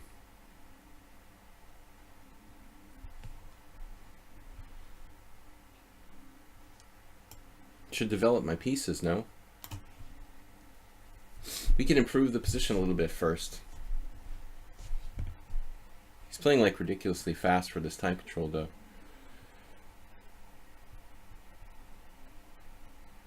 I just want to get a good position, you know. Then I can play on my increment when I have to make technical moves. But I don't want to get into a bad position. This is a really, really bad move. I mean, he's just giving up all the white squares. I don't even know if I want to take the knight on f3, to be honest.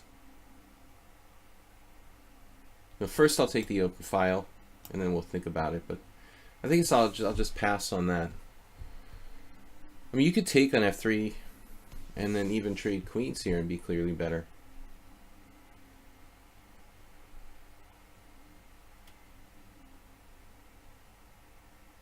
You can't have everything, though.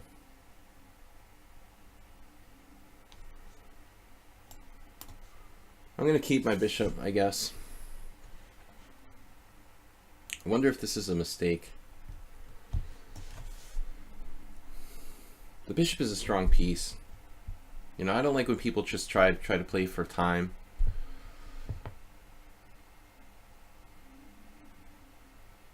If I wanted to play for time, I would play like 1-0 or 2-0. But rook c1 trading pieces. Okay. I think structurally he's really in a lot of trouble. Now I probably take on f3. Though it may not be necessary. He has 91 sometimes to get out of the pin. Black has a clear advantage. It's not quite winning.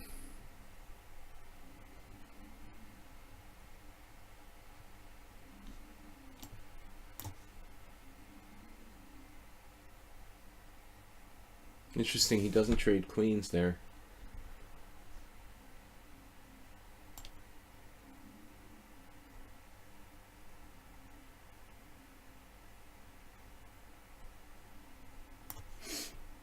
Maybe this is a really good defense for white. That is not, however. Queen e4 poses a lot of problems, I think. I mean, this ending should be winning for black, I would think. First of all, I can play bishop h6 at some point. That's probably not a bad move. Threatening bishop c1.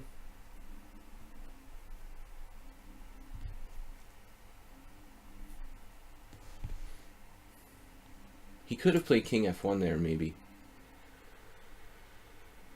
I wanted to stop him from playing f4 permanently, but he might have been a little trapped by bishop like on a3.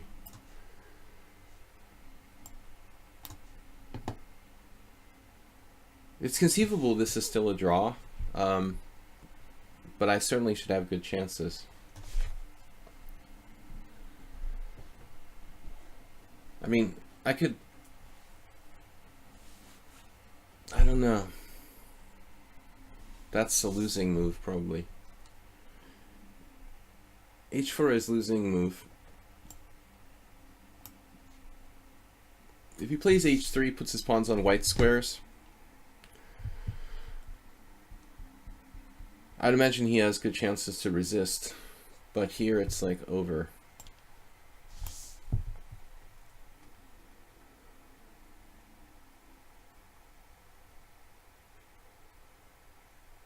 I mean, just g5 wins. I mean, I don't even need to do anything fancy. Offered me a draw? Say what? Not an endgame specialist. This is a bit of a problem for white.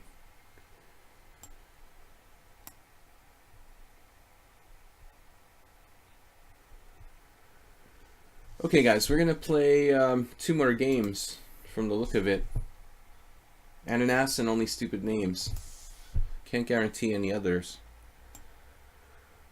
Can't let him through there, huh?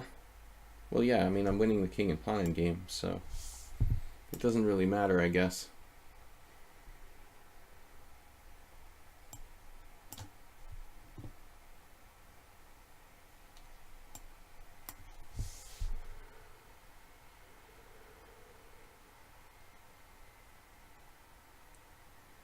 I guess king e5 might be a good move.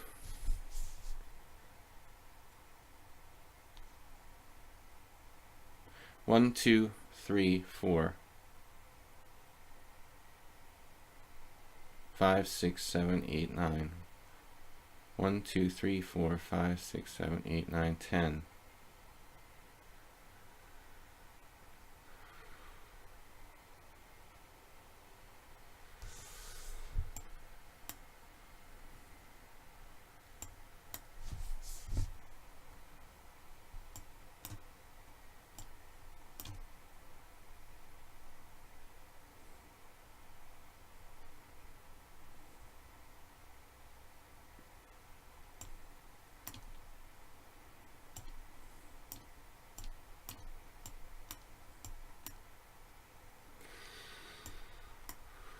All right.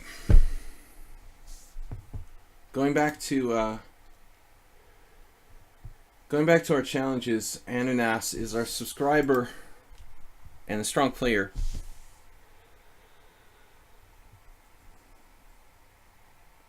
He's playing too fast, and his endgame was bad. Probably quite a strong player tactically, I guess. Ananas said he said he dropped this hint like he's very weak against the Grunfeld, so let's see how weak he is. People that say they're weak in Grunfeld, yeah, I don't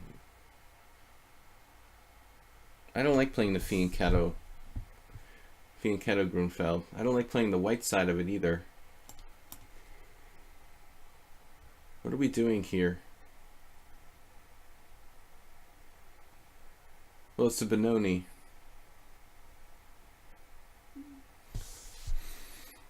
This b5 is a weird line. Is this a real variation? What happens if queen a5 check, knight c3?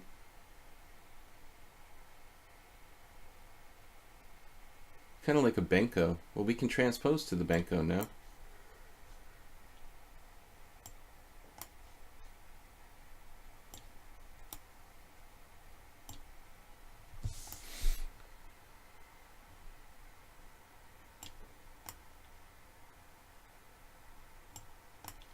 I don't know much of anything here. He knows the theory probably better than me. We might have played this once long ago. Queen a5, I would assume. Bishop d2. Rook b8, b3.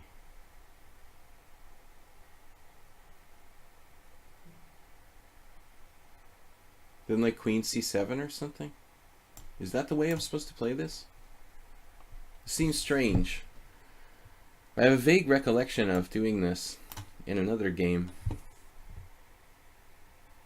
Oh, I played queen c7 when I was supposed to play queen d8. I think that was it. Something weird like that. Like I ran out of plans here, and then I played queen c7, but I was supposed to play queen d8. Or queen d8 when I was supposed to play queen c7. I can't remember which one it was. Maybe I played queen d8 when I was supposed to play queen c7. Don't know. Don't care. One of my students plays the Benko a lot, but I never really played it in a tournament game. I mean, it seems like black has compensation for pawn. I'm just picking a move at random.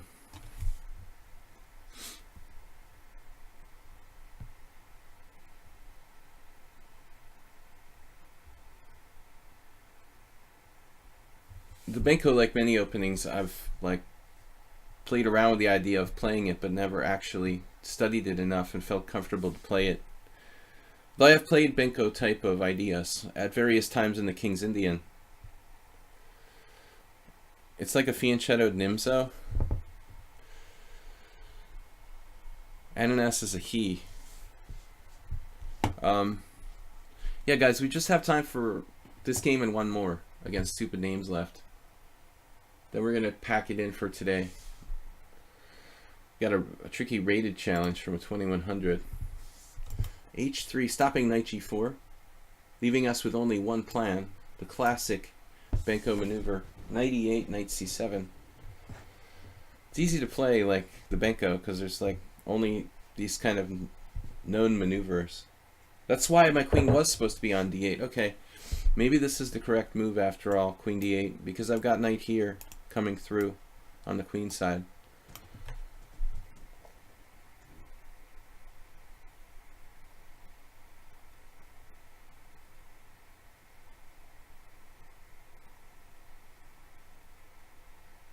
It's all probably standard. But what other plans are there? Not sure I want to play knight b5 necessarily right away, because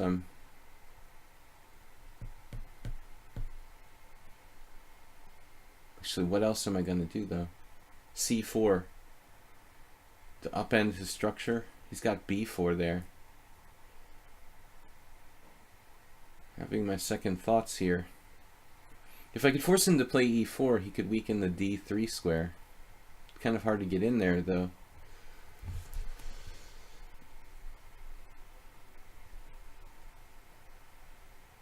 Ananas is a pretty strong player. I can try to play bishop b7, change plans, force e4, and then something like knight a6 looks kind of artificial.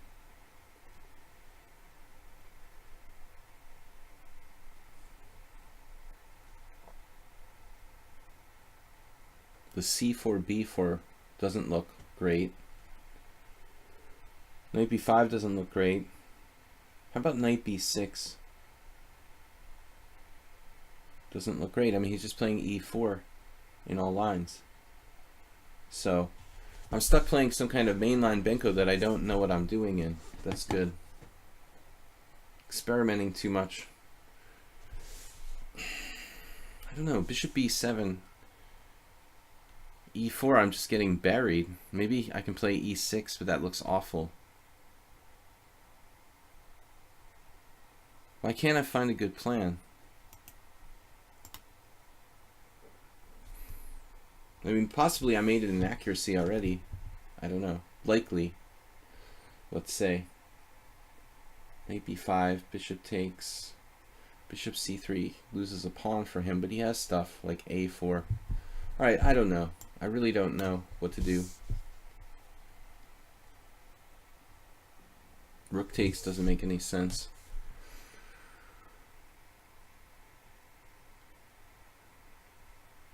Okay, he's just up a pawn. What can I do? He's up a pawn, but he's made some pawn weaknesses. It's not so easy. a2 is under pressure.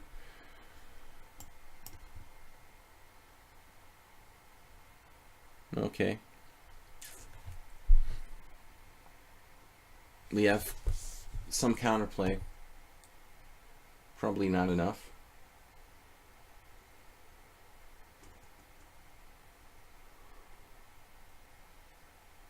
Still don't have c4.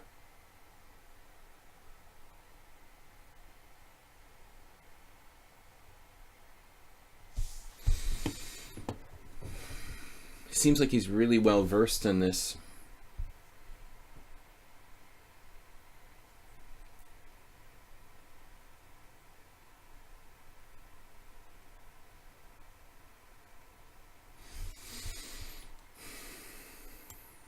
I don't really see any options. We got to try to get as much play as we can, as quickly as possible against like b3.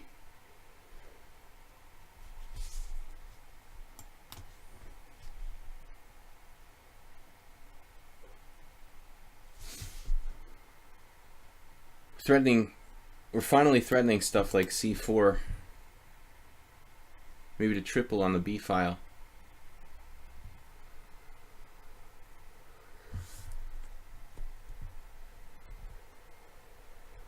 That's good. That makes him back off a bit.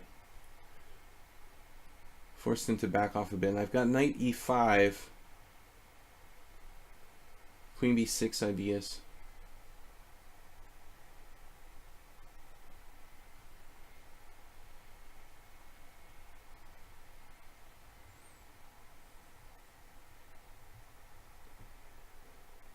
Knight e5.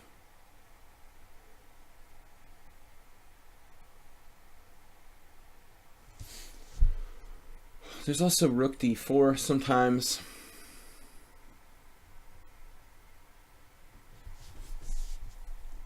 Maybe rook d4 is not so stupid. He's going to play bishop f1 though.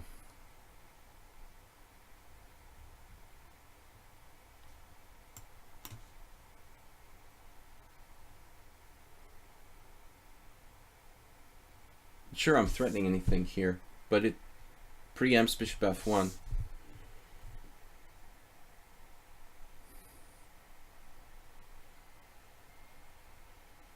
This looks like a hollow threat. Excellent move by white.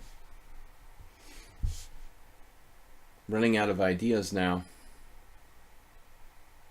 You know, I probably made the wrong move last time. I should do queen a5. He just has defenses for that.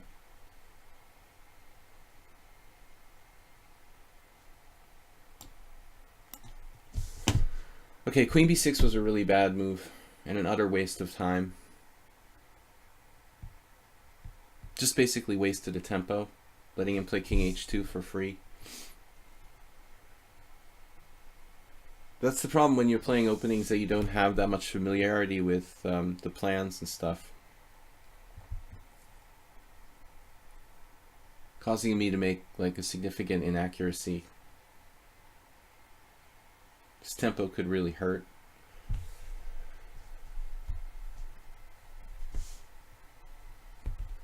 He's got a 3-minute time advantage. How do you get moderator in a chat? What do you mean by get a moderator? How do I get a moderator, or how do you call a moderator for something? I need another moderator for the morning streams because our regular moderator is having trouble waking up, in the middle of the night. Never been timid. Ananas plays the Benko with both sides. Really? Did I play the white side of a Benko against you? I forgot about that. I don't recall you playing the Benko. You must have a secret opening repertoire. This looks like a problem for black, though. I haven't really proven I have enough compensation for this pawn. Arsenal fan. I'll do it when I'm not hungover. That's what you tell your wife all the time. Every Thursday, she's like, "Oh, honey, will you do something?" No, just tomorrow. Can I have a moderator if I donate? Oh no, I'm definitely not gonna be bribed to create moderators. Man, I hate doing stuff when I'm hungover too, Arsenal fan. We all know the feeling. All right, Rook D3.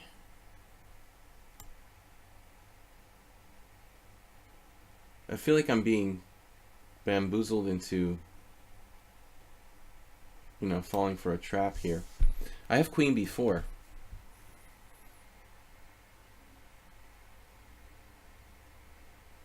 Man, I don't know. I'm running out of time.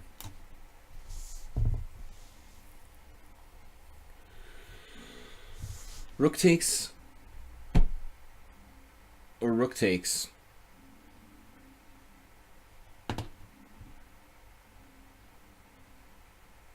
Rook takes or rook takes? What do you guys like?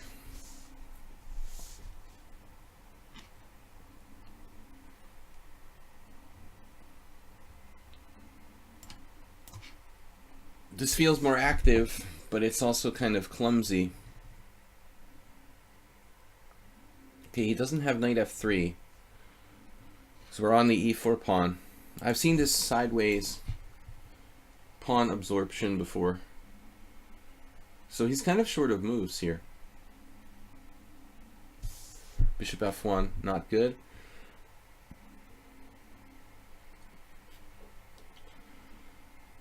Oh, he's dropping that pawn. Wonderful. Oh no, I fell for a trap. Oh, I fell for the trap.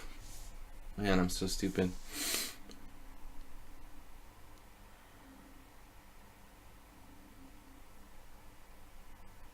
I have to sack the exchange here.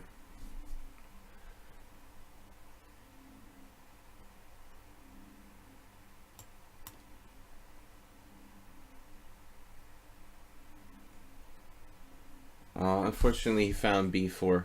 I'm gonna lose. We had a really good run against Ananas, but this game was just too strong. He knew this line too well. I'm just busted. There's no way I can save this. Barring some kind of extravagant cheapo.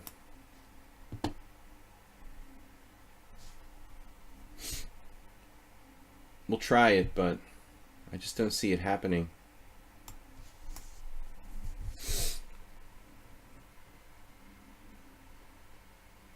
It's one problem or another. He's just too strong.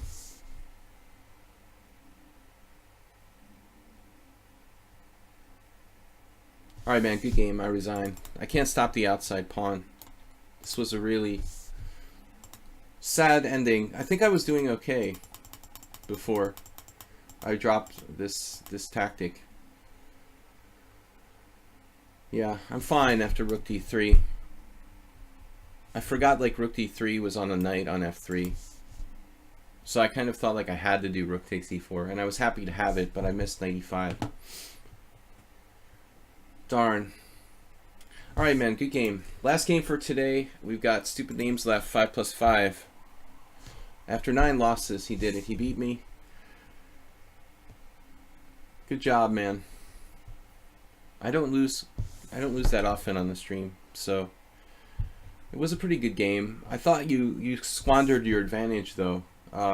It wasn't clean. You know, you were better, and then all of a sudden your advantage disappeared. So you did something seriously wrong there right before, you know, I blundered the exchange. One of those moves was wrong. It's hard to point to a concrete mistake for Ananas, but I felt like he was better, then it just evaporated. I didn't see rook d3, unfortunately. So I'm very human.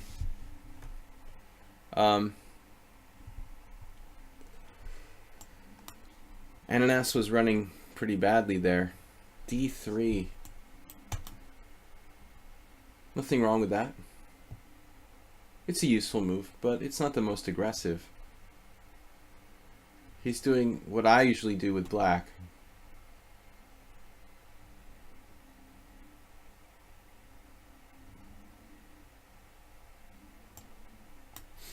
I like to do this counter fianchetto, double fianchetto defense.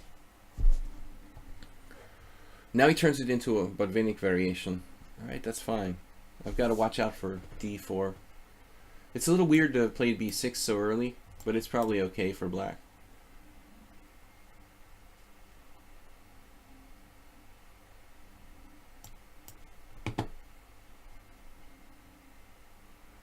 Not sure about my move order.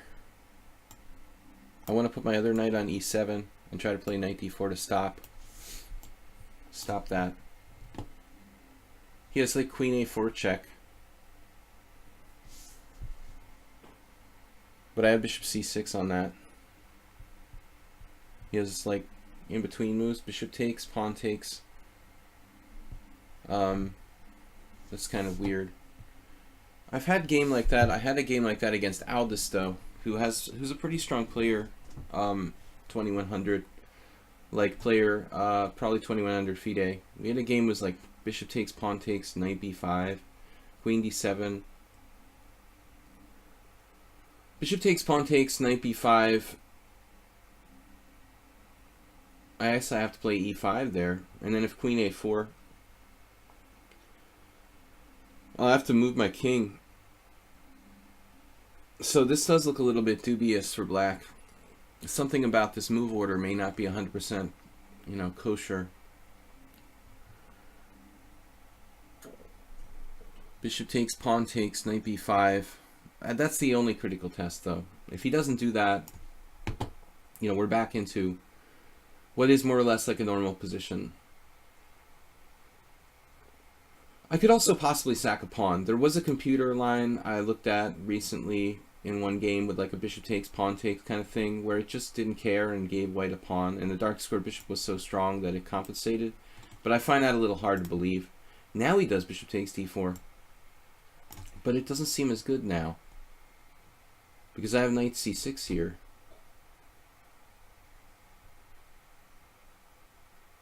It seems like it's late. It is late. There was this candidate master who my friend offered a draw to. Like USCF expert, I should say. And my friend was like 2400 and the guy was like 2075. And early in the game, the lower rated guy offered a draw.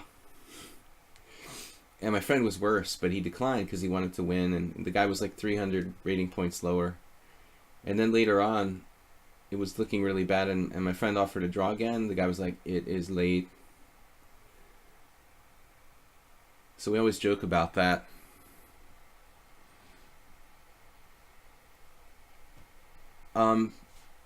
I've lost my last 5 after thinking you turned a corner Arsenal fan. Only have yourself to blame. No, I don't think it's about turning a corner. These are blitz games, man. I mean, okay, there's some simul games involved too. Those I would take a little more. I would take a little more seriously. This is my last game for today, guys. I will be back on Sunday, playing a simul 30-30 for 20 players. But he missed this idea of the move before. I wonder if he's listening to the stream and he kind of did it because I mentioned this idea, you know. B3 is really passive. Someone I played recently, I think a Russian guy, just a random game on lichess, did like A3 and I went A6, he had to resign. Don't forget you need that square. But this is stupid for white. I mean, he's now done this knight b5, given up his dark square bishop, but he doesn't have those tricks. If he did it before, after this right away, bishop takes d4, pawn takes d4, knight b5, there are suddenly a lot of problems involving queen a4 and queen a3 and queen b4. If I have to play, you know, my pawn is dragged away to like d4, he has all these operations to attack the d6 pawn with queen a4, queen b4, queen a4, queen a3.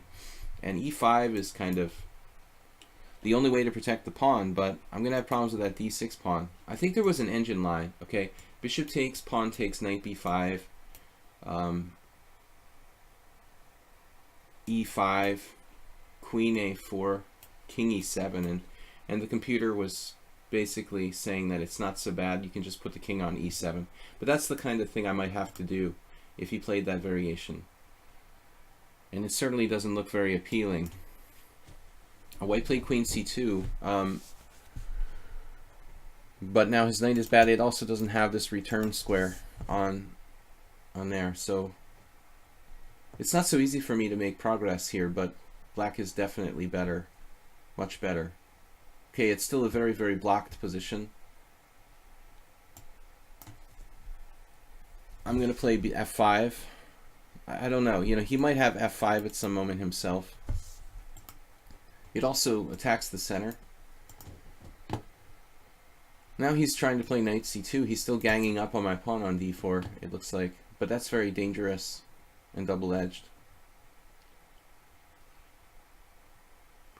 Still, I don't know. It's not so easy for black. He also has potentially b4.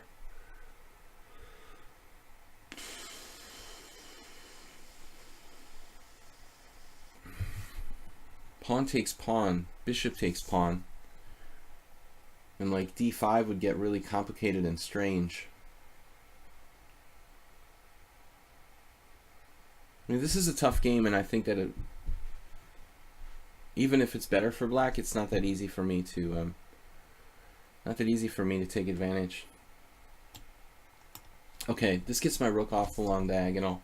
It also supports like b5 advances, which I want to do anyway, maybe. I'm kind of worried this weakens my queen side.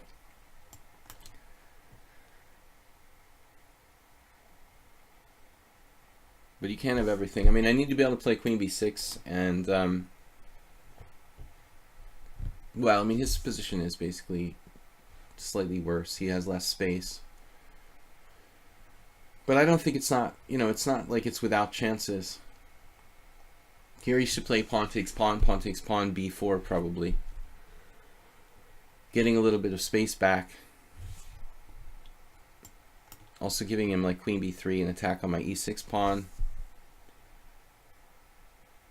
This is a terrible blunder. Just needs to play prophylaxis first. But even then, I mean, his queen, you know, everything is like just walking right into this problem. So there's no defense.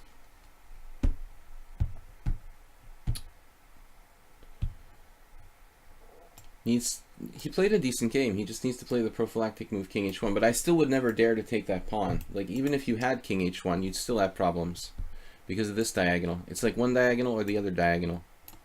You can't do that. I mean, white just needs to keep the position closed. You want my bishops, you know, you're happy this pawn is here because it keeps my bishop dead. Your bishop is neutralizing my other bishop. So basically, the game is very tough. It's hard for me to open it. Maybe slowly I'll play e5. But I put my king on h8. Still, it's a very hard position for black to take down. If we go back a move, I'm sure your disadvantage is small here.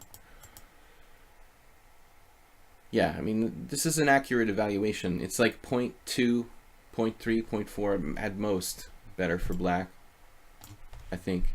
I expected b4. Wow, the engine is saying e takes f, rook takes f. I would have played pawn takes. The second best move apparently is b4.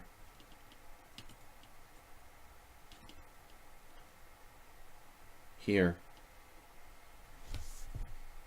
The engine likes this, giving up the center. I'm not sure, but it fixes the pawn structure. There may be something to said with that. I mean, to be said for that. I would have taken back this way. And then b4, whatever, he needs to play b4 to get some space on the queen side. He's got a potential break with a4. He gives his queen this square. As I said, maybe e5 for me. You know, it's a matter of timing, but it's a tough position. I really don't know. You know, my bishop is actually a relatively bad piece in a sense. So I'm not certain that I know how to conduct this position to play for a win very easily. Anyway, guys, we will be back tomorrow, not tomorrow, Sunday, with the simul at 6:30 p.m. CET here on lichess. I'm leaving a little early today. Got to do some work on other chess projects. And I just want to say thank you for subscribing. Thanks for hanging out with me, playing some blitz and rapid chess here. We'll be back Sunday again. Simul 30-30 time control with 20 players here on lichess and Twitch. Sunday 6:30 p.m. CET. It usually lasts about 2.5 hours, so if you guys want to play, be here on time at 6:30 CET Sunday. I've got a team game on Sunday, like some of you other guys might. It's a weakish player that I really have to beat, so wish me good luck. We got to take him down. No draws, and that's where it's at. So I will see you guys later. You're welcome, and thanks for watching and subscribing. Please check out the videos over on my YouTube channel, Video Chess Training on YouTube, where I do upload everything. And also congratulations to Ananas for a nice win today. I will ask you guys to help support the stream.